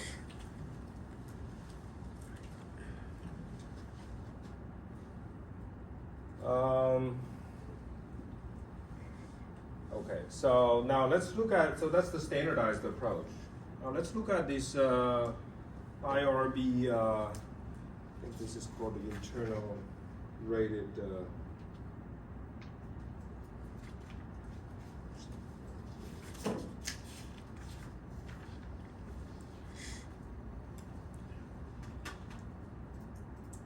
internal rating based approach. So for corporates, banks, and sovereign exposures. So Basel II provides a formula for translating the probability of default, loss given default, and the exposure at default, and the maturity into a risk weight. So there is a formula. You can calculate the risk weight based on some inputs. You need to estimate probability of default of a borrower. And the loss given default is basically, for example, you lend $100 to a borrower. If the borrower chooses to default, you will get some money back. And the rest, for example, you get $40 back, so your loss is going to be $60. So that's $60 loss given default. Where did you get that $40 back? You can think about like a mortgage, right? So for mortgage, if the home buyer chooses to default, as a bank, you're going to get the house, so you can sell the house to the market. You may not sell it at a very good price, but you can get something. For example, $40 out of 100. So that's, but the rest is going to be a loss given default. Exposure to the exposure at default is basically how much you lend to the borrower. M is the maturity. So there are two internal rated based approach. In the advanced internal rated based approach, bank is going to estimate the probability default, loss given default, and the exposure at default, and the maturity.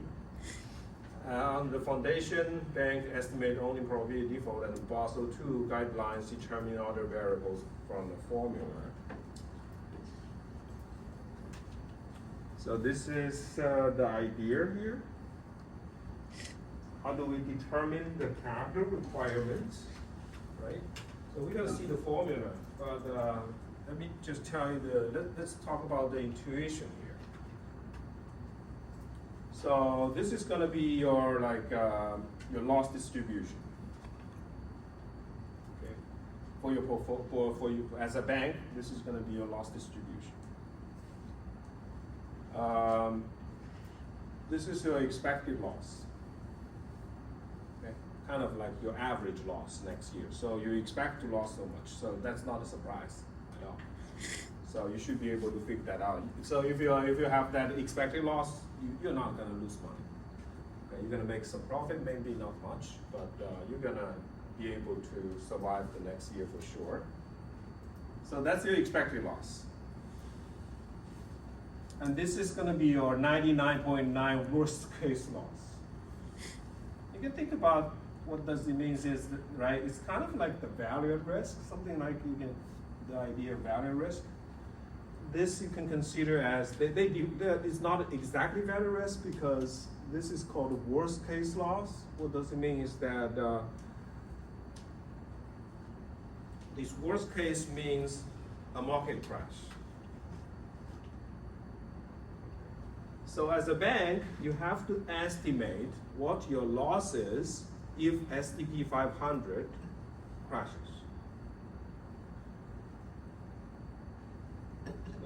If there is a financial, basically if there is a financial crisis, how much loss will be? You have to estimate that number. And the regulator will require you hold this much capital. So which means that you will have enough capital to cover your loss when there is a crash in S&P 500. The chi-square distribution or Poisson distribution? This distribution, Yeah. it can be any distribution based on your. They don't model it? In this model, you are talking Yeah. about this particular model. It's I'm gonna show you that, but it's based on normal distribution. It's a kind of like conditional normal distribution, conditional on the market price. So, but the idea here is that you have to hold enough capital so you will be able, as a bank, you will be able to survive through a very bad recession, very bad crisis. So that's what the regulators requires. Now, of course, then how do we estimate this 99.9% worst case loss?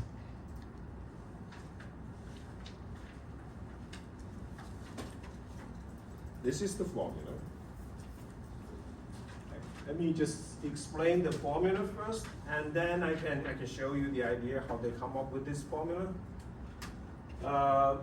So this formula calculates the worst case default rates.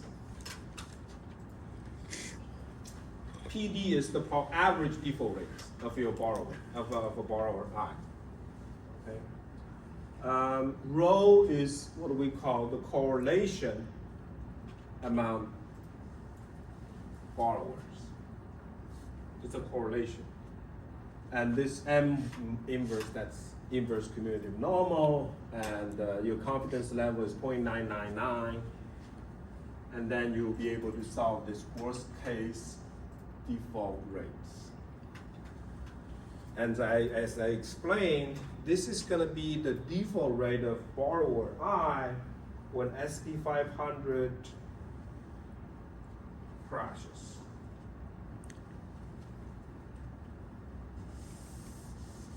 Crashes to its 99.9%.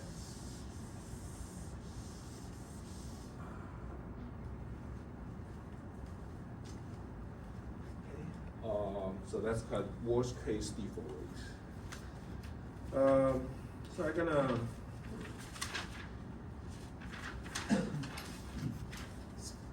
show you how I we can derive it.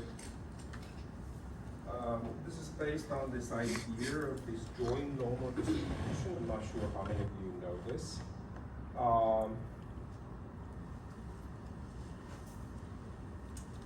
So basically you can think about that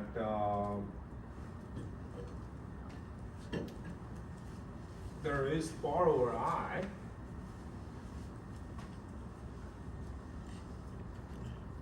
Y is a random number.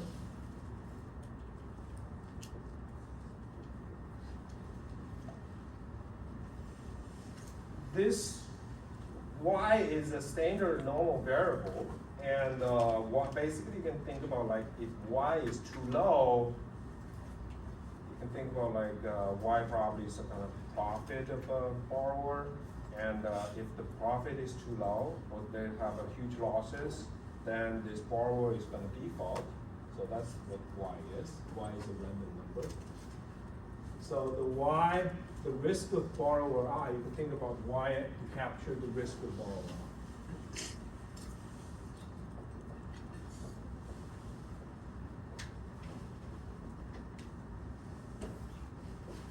The risk of borrower I could be decomposed into systematic risk and idiosyncratic risk.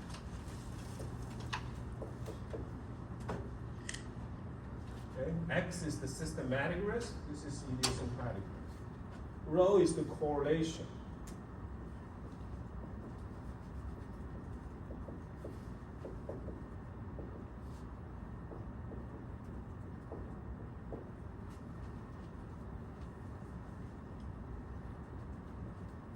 So the default probability of borrower I is going to be the probability that yi is less than the level.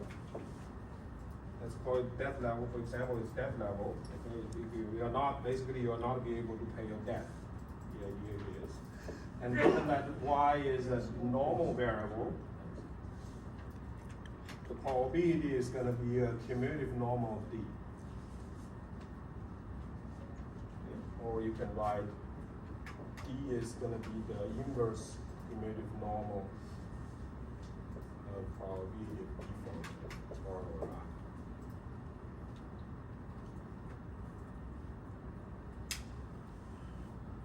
I. Now we can consider the 99.9% worst scenario.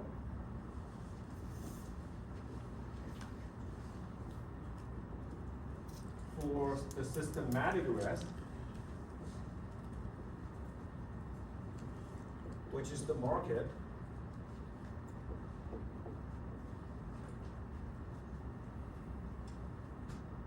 you can solve for x. X is a random number.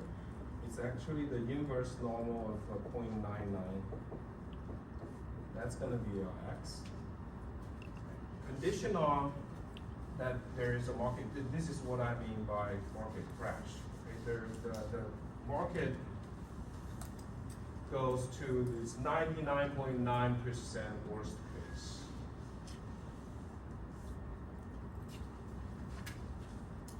There's a very big crash with the market, FSD 500, for example. And based on that number, which is the x, you can solve for y. Conditional on that, you can solve for y. Y is going to be driven by this zi, which is the idiosyncratic risk.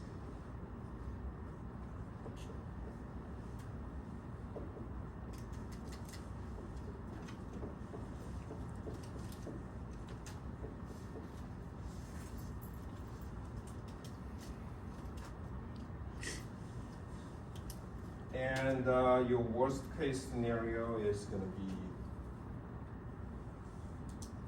the worst case default rate is going to be the probability yi less than d,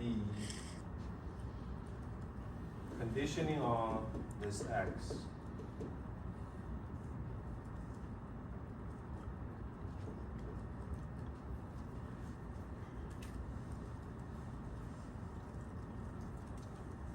Plug this into this equation, and you can solve for the zi.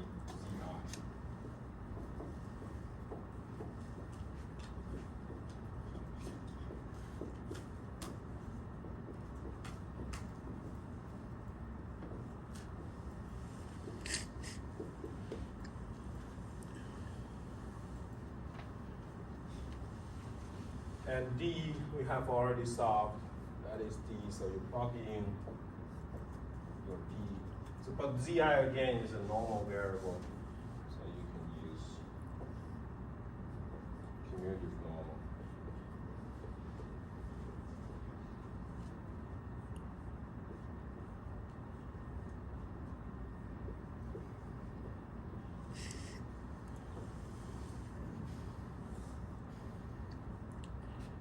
that's how you can derive this equation. The intuition I've already explained is that conditioning on market, if market goes down, there is a market crash. It's a very bad crash that the 99.9% worst scenario for the market. What is going to be the default rate of your borrower?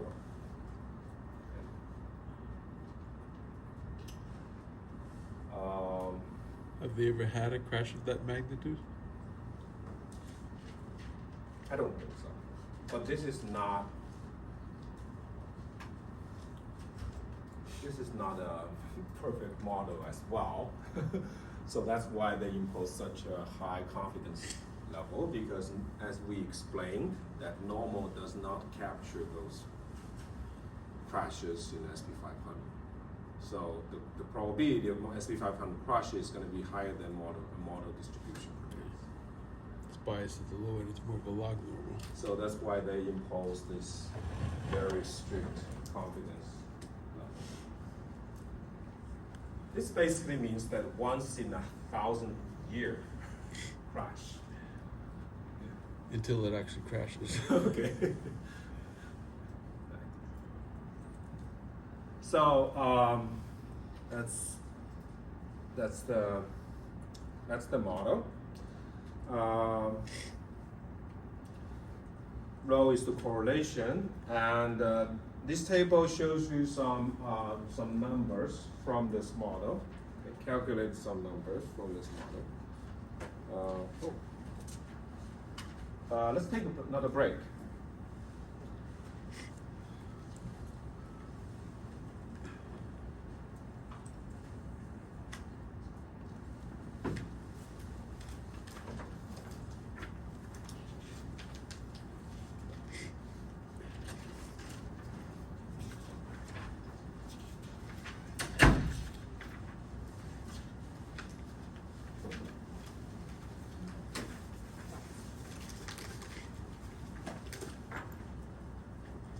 Professor, to ask about it, how we gonna calculate the probability from yes score on the file? Are you giving us the table? Say again. How can us to calculate the probability Of from default? yes? No. She's talking about for the final exam. Are you going to give us the probability table, the inverse normal distribution with numbers? Or are you not going to do anything related to that? I'm gonna give you all the formulas, and I believe I'll give you those tables as well. So you don't have to, because this is a closed book, closed Yep. exam, but I don't want you to just memorize all those numbers. So yes table will be provided. He gives the Yeah, normal those tables distribution will be table. number. provided.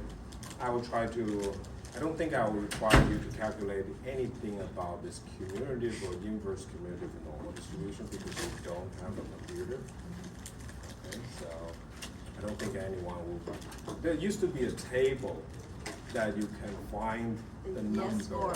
Yeah, but I don't want to spend too much time on those nonsense. So Thank you. okay, so yeah, you don't.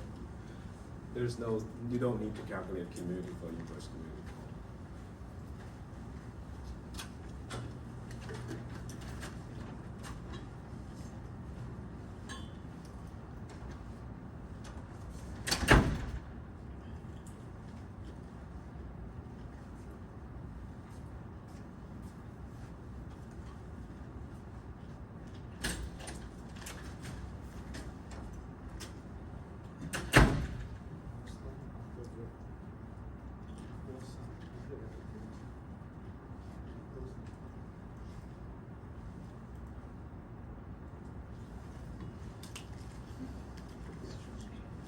See this?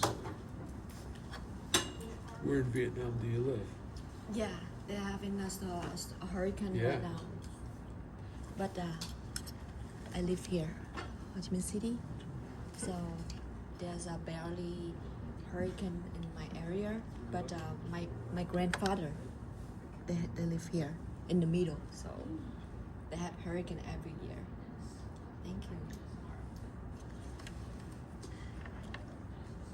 That's what I drive. So if you see that going past you, Wow. The big one. Wow. this is my claim to fame at UConn. What's this one? What is this? When you invent something and they patent it. Patent application publication. It was my idea, so for a second, whenever you get a patent, your Inventor. research advisor goes first. Wow. What is this for? I made a bioreactor to make biodiesel back about 20 years ago. Wow. Oh my god. Wow. Have you ever like write a book or Have public? a what? Have you ever write a book or public any like research? There's some papers with my name on it, but Oh, I'm not a writer for that much. wow. That's why I didn't do anything academic-wise afterwards. Academic-wise, all you do is write papers. You write grants to try to get money to write papers. Like in chemical engineering, they had to support their salary, their graduate students, and all of the related expenses. And you had to be cash positive within 5 years. For the first 5 years, UConn would pay your salary, pay your research assistants. But if you didn't work for cash positive in 5 years, you didn't get tenure. So, but Have you ever thinking like you are going like to become a professor because no, I didn't want to do it. Oh really? I think with the amount of knowledge you have. This was late 2000s, 2008, 2009 when I left. And at that time, the new chemical engineering professor was getting around $95,000 a year as a starting salary. And I could make more than that as a nurse, working in the ICU 9 miles down the street in Norwalk. So, like I said, you were working 50 hours a week trying to get money to do research, to get grant applications. At that time, I had older parents. My parents were my age at that point. They all smoked, so they were getting sick. And the reason I stuck around because having worked in an ICU, I could see them getting sick before. Like I could just see them. The first sign of hypoxia, low oxygen, is that slight bit of confusion more than the people that normally their baseline. And I could see that before they saw they were getting sick. So as long as I could see them for a few minutes each day, I could tell, what's going on. Let's get you to the doctor. And Wow. So they smoke? well, everybody smoked here back in the days, except me. I always hated cigarettes. I'm essentially allergic to cigarette smoke. So But definitely, yeah, like yeah, try it killed to both my parents. Yeah. Both my parents It's ended not up good. dying from lung cancer. Wow, that's on like January 2006. 2006 to 2008. Wow. It took like 3 years worth of going back and forth with the legal firm. How is your invention different than this? How is your invention different than this? That's the kind of stuff you got to do.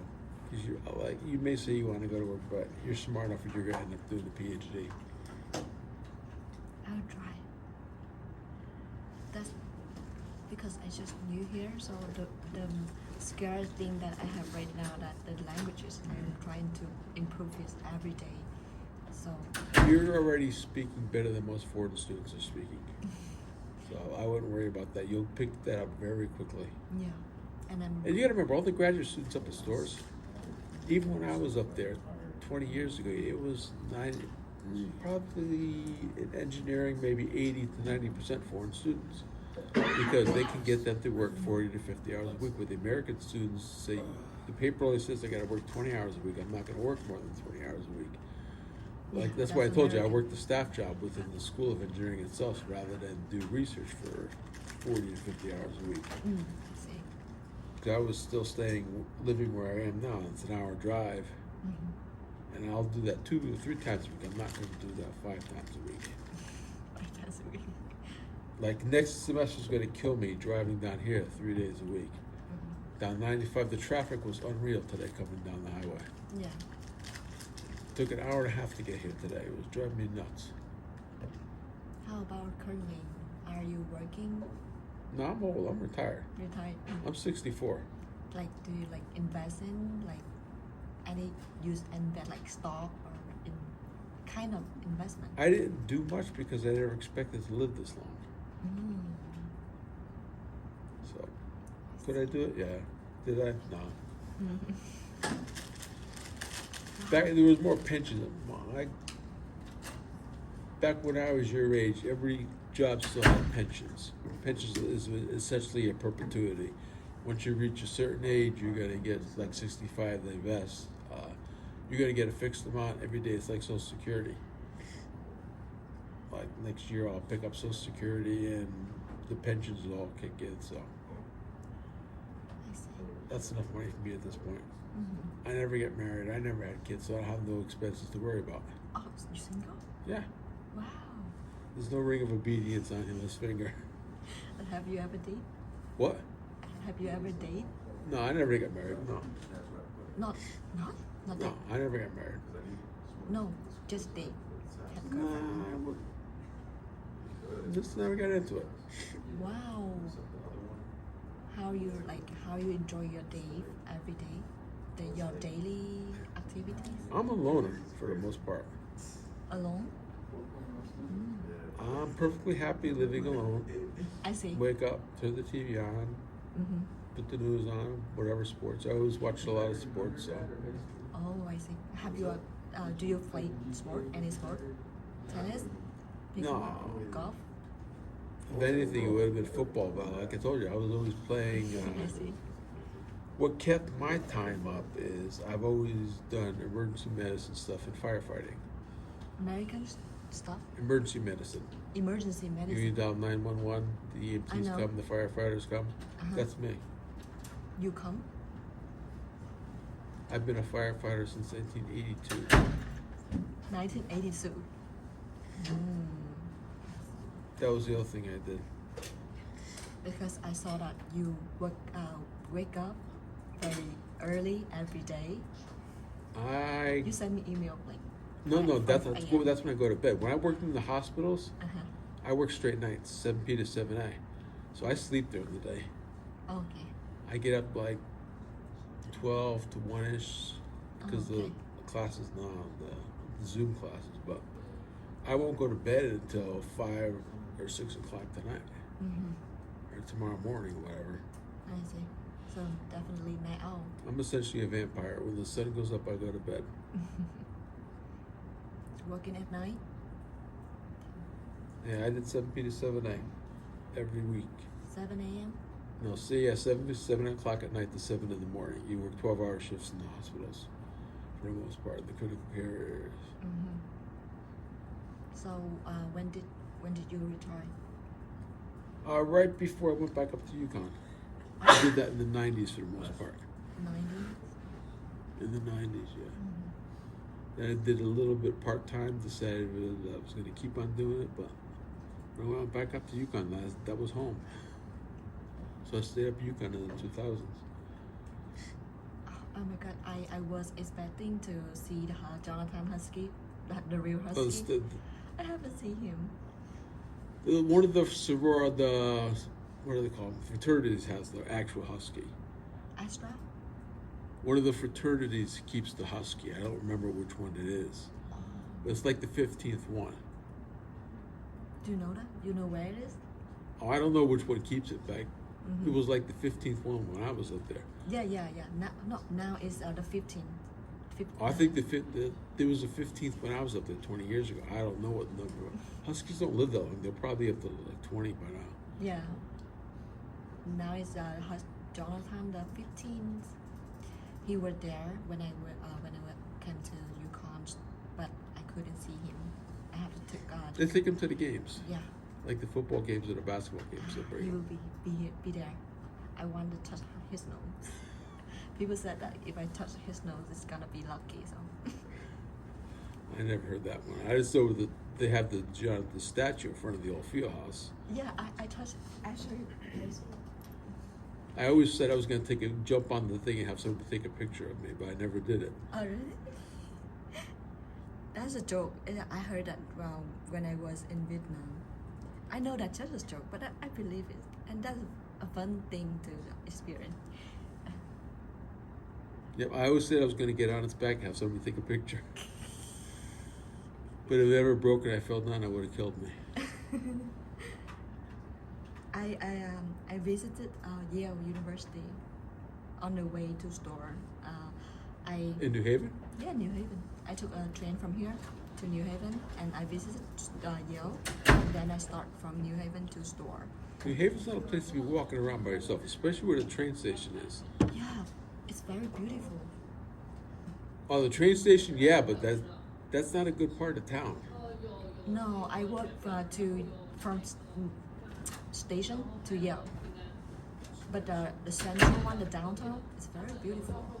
It look old. Yeah, the center part where Yale is nice, but Yeah. other than that, New Haven's Nothing. not a safe place. Oh, really? No, it's not that safe. I used the Yale City bus. They drove me exactly from the station to Yale. So maybe I'm Around safe. Yale itself will be safe, but there's a lot of not so safe places around there. Okay. Like even in Stanford here, you don't want to go south of the train station. And the same thing up at Norwalk, where I used to live. You didn't go south of the Sono area. I see. I carried a gun the whole time I was in Norwalk. I see. Okay, I will keep that in mind. I will never visit this place. Do you know how to? Okay. So this table basically because from this figure, from this formula, you can see that the inputs include the probability of default and default correlation. You can solve for the worst case default rates. So this just shows you under certain probability of default, the default correlation, what are going to be the worst default rates, higher default. You can see basically the worst case default rate is going to increase in correlation. Higher the correlation, the higher the worst case default rates.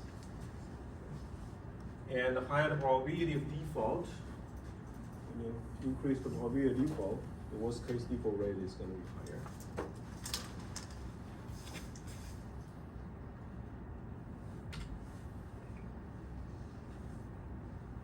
So how do we determine the correlation?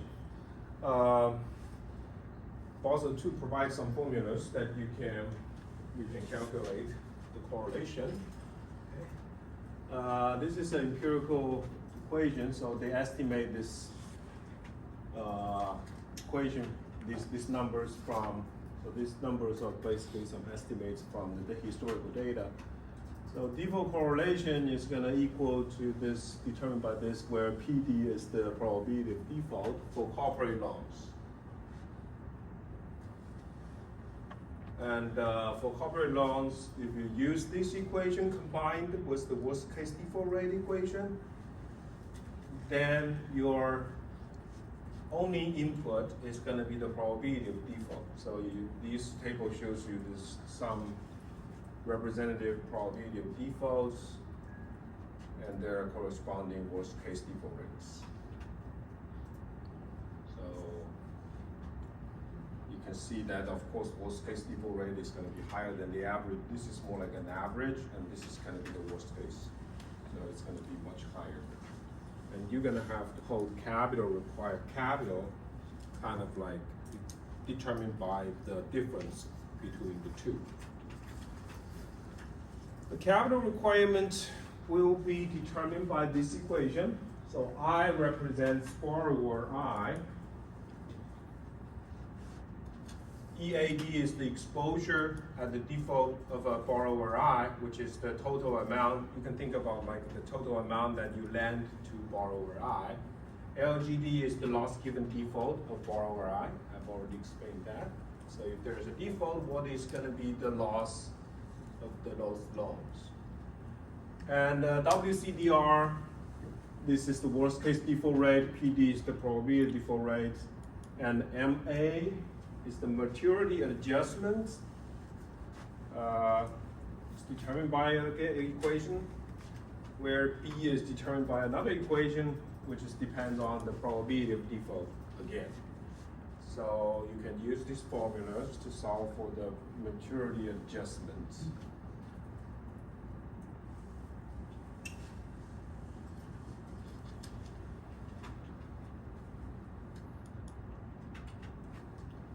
And of course, once you have the capital, because capital is 8% of the risk-weighted asset.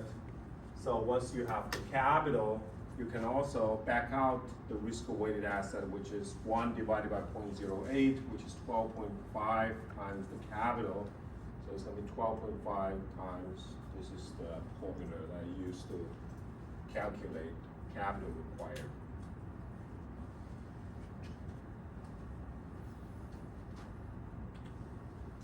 So let's look at the example. Suppose that an asset of a bank include 100 million loans to A-rated firms. The probability of default for the firm is estimated to be 0.1%, and loss given default is 60%. So for $100 exposure, if there is a default, your loss is going to be $60. The average maturity of these loans is 3 years. So in order to solve for risk-weighted asset, we will need to solve for B, the maturity adjustment, the worst case default rate, and capital requirements.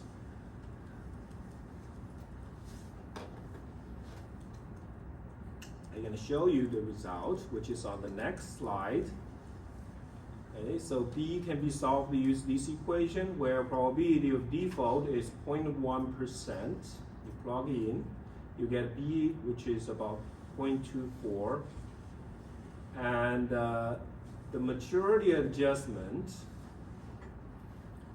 again, you have a formula, you plug into this formula with B and the maturity adjustment, and the average maturity, which is M, which is 3 years in this case, so maturity adjustment is 1.78. And now we need to determine the worst case default rates. And the probability of default is 0.1%, and these are corporate loans, so we can use this table, this smaller table, 0.1%, the worst case default rate is 3.4. So you can plug in, so you get worst case default rate is 3.4 from that table. The capital requirement, you plug in all the numbers. Okay? 100 is the exposure, your your exposure to the default of borrower I, which is I think 100 million, so 100 times loss given default, worst case default rate minus the average default rate times the maturity adjustment. So the capital requirement is going to be 3.4 million. And your risk-weighted assets is going to be 12.5 times the capital, which is 44 million for this 100 million loan, corporate loan. So that's based on this formula. How about other loans, other than corporate loan? So let's look at this retail loans, basically loans to individual. You can use the same formula. Okay, so you're gonna have to estimate your exposure, loss given default, the worst case default rate, and the probability of default. But for the maturity adjustment, they simplify it to 1. Okay? Usually these retail loans have a very short maturity, so they set it to be 1 year. The correlation for corporate loan is calculated using this formula.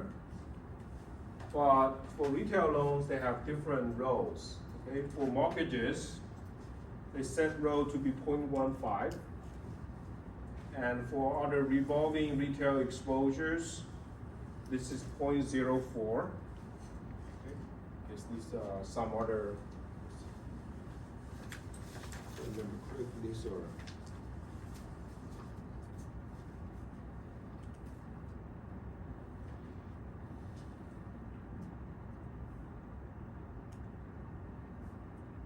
So you can think about this revolving retail exposure as some kind of credit card loans and some credit line of limits. For other retail exposures, you can use this formula. So in general, these correlations of the retail loans are going to be lower than corporate loans. But basically, you have different category. For different category, you have different equations to solve for the correlation. So let's look at another example. Suppose that the asset of a bank consists of 50 million of residential mortgage where probability of default is 0.5%, loss given default is 20%. So from the previous slide, the default correlation of the residential mortgage is about 15%. So you can plug into this equation, rho, 15%. And the probability of default is 0.5% plug in, and you can solve for the worst case default rate is about 6.7%. So your exposure to the default is 50 million, loss given default is 20% times the worst case default rate minus the probability of default. So your capital required is going to be $0.62 million.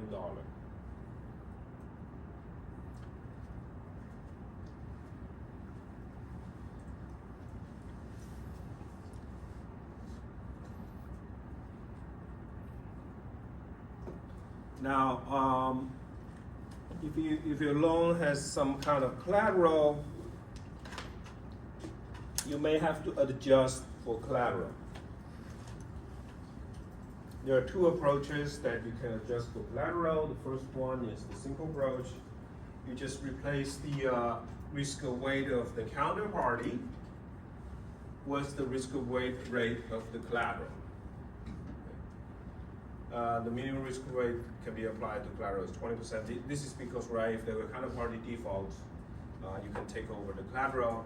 So you basically take the risk of the collateral, not your counterparty in this sense. There is a more like comprehensive approach.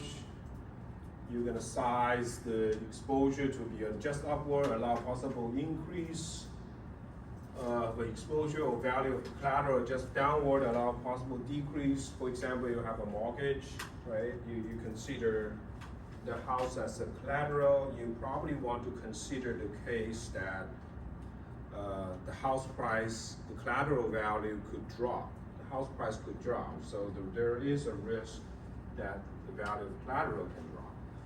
So you probably want to take into account of that. That's going to increase your counterparty risk.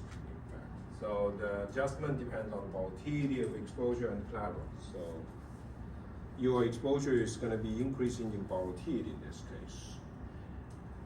Guarantees and credit default swaps.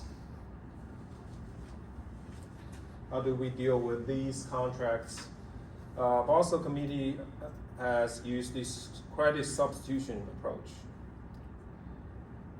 The credit rating of the guarantor is substituted for that the borrower. So guarantor basically guarantees the borrower.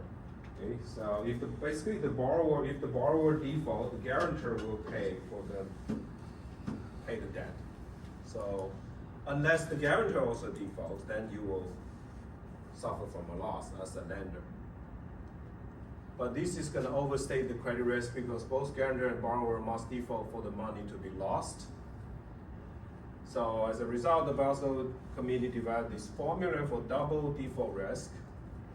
Capital required is going to be capital required without a guarantee times this formula. Again, this is estimated from some data. This is where PD is the probability of default of the guarantor. The guarantor basically, again, guarantor is going to pay the debt if the borrower defaults. That's why the probability of guarantor matters here. Operational risk. how do we deal with operational risk on the Basel II? There's these three approaches. One is basic indicator approach. You simply use the 15% of the bank's average gross income over the last 3 years as the benchmark for credit requirements. You have to hold that amount of credit of a capital. Or you can use this standardized approach. You're going to have different multiplicative factor for the gross income from each business line. Again, this is very close to the credit risk, the table that we calculate the risk-weighted asset for credit risk. There's also this advanced measure approach that you have to hold capital equal to one year 99.9% value-added risk loss minus the expected loss, 1 year expected loss. These losses are estimated due to operational risk, not to credit or market risk. So there's these. So those are the main parts, numerical parts for Basel II. There's the Pillar 2 of Basel II. There is supervisory review changes, so they impose more strict supervisory review. Should have a process assess the overall capital adequacy, supervisory review, and evaluate the internal capital requirements. So they expect banks to operate above their regulatory capital, and they should be able to intervene at an early stage if the capital is not enough from the bank's point. And about Pillar 3, banks are required to disclose a lot. Scope of application of Basel framework, the nature of capital that they held, and whether they satisfy these capital requirements, and their risk exposure has to be disclosed too. So these are the three. Insurance company also follows something similar, some kind of a regulation framework, which is close to this Basel framework. So Basel II. So there is these two capital requirements. One is called a minimum capital requirement, and the other is called solvency capital requirement for insurance companies. Solvency capital requirement usually is greater than the minimum capital requirement. So there are different ways to estimate those. But if the capital falls below this solvency capital requirements, they will receive a warning, basically. So they have to submit a plan to bring back the capital to the solvency capital requirement. But the minimum capital requirement is absolute minimum level of capital. So if their capital drop below that, supervisor will prevent the insurance from taking any new business. So minimum is usually 25 to 45% of the solvency capital. Again, they have these two ways to calculate the solvency capital requirement. One is internal model. This is very close to that internal rated approach. And there's the standardized approach. So you have to estimate like 99.5% value risk to determine your capital required in internal models. They require capital for investment risk because insurance company also invest underwriting risk and operational risk as well.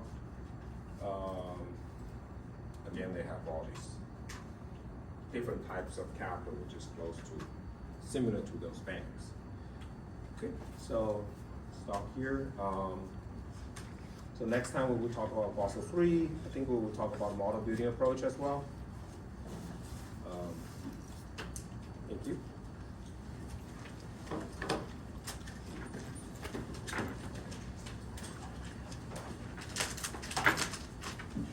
Do you know how to download book from Kindle?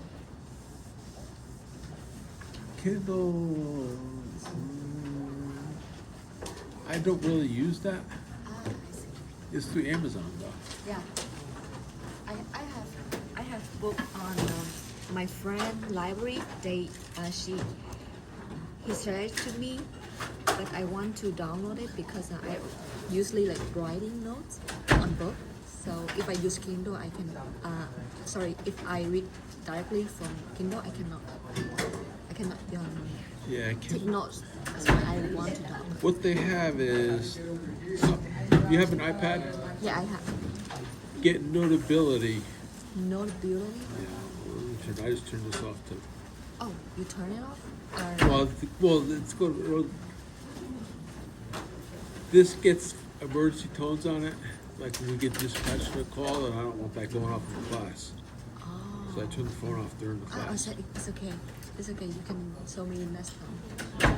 Yeah, if you They want put to turn they it put the room numbers up for next time too. I don't know if you registered or not yet, but at least you're not going down to the other building in the winter. Yeah, I have plans on another building. In the spring, they're not going to use that one for our classes anymore. So Yakov not gonna teach on that building? No, he'll be in this building. Oh, I see. They're all going to be in this hallway again. I like that building more. That- The space. I've never been in that building. Oh, really? That like 2 times bigger than this one. Some of the rooms on this side are bigger. Yeah. Where's Notability?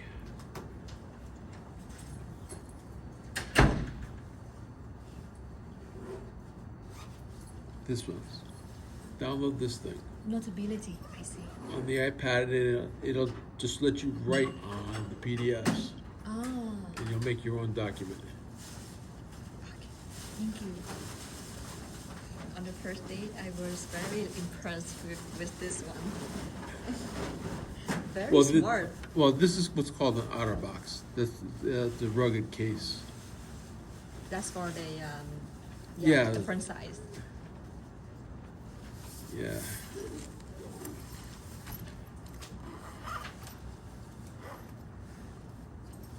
Notability.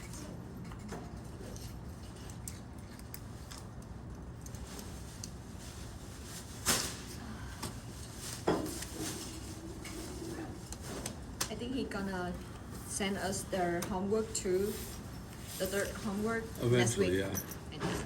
And then we're gonna submit it on the final exam days. I don't know what day he's going to be due. 3rd December is That's our the final, but I don't know when he's going to make the homework due. I don't know that he's. duo, maybe that day. It'll be that day. There's no classes on Thanksgiving week, so it'll either be the week before Thanksgiving or. I think it's on the final day because he will be here to observe us doing the final. So we gonna hand his. That's my phone number if you need it. Yeah. I don't know if you're a texter or not, but Thank you. because it I may send be you- raining or snowing one day. Says I don't want to walk to class. Pick me up on the way in. Because like I said, I drive right past you where you're coming from. Once I get off the highway. I send you a message.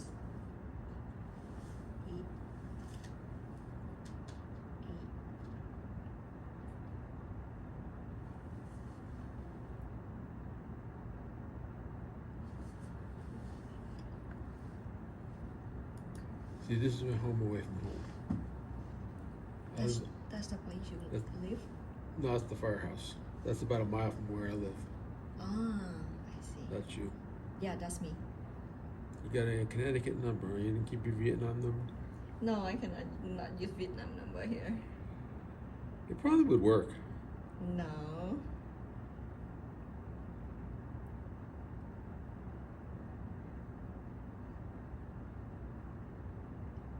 I have 2 names, Trump or Kristen. You can call Which me. one do you prefer? Huh? I was going to ask you, which one do you prefer? Either one. Either way. Which one now? Yep. Easier for you to call me. Trump. I usually have a joke with my friend that you can call me Trump because it's pronounced like Donald Trump. Oh, Donald Trump, yeah. Yeah, drum and drum. So it's easier for people to understand my name and remember it.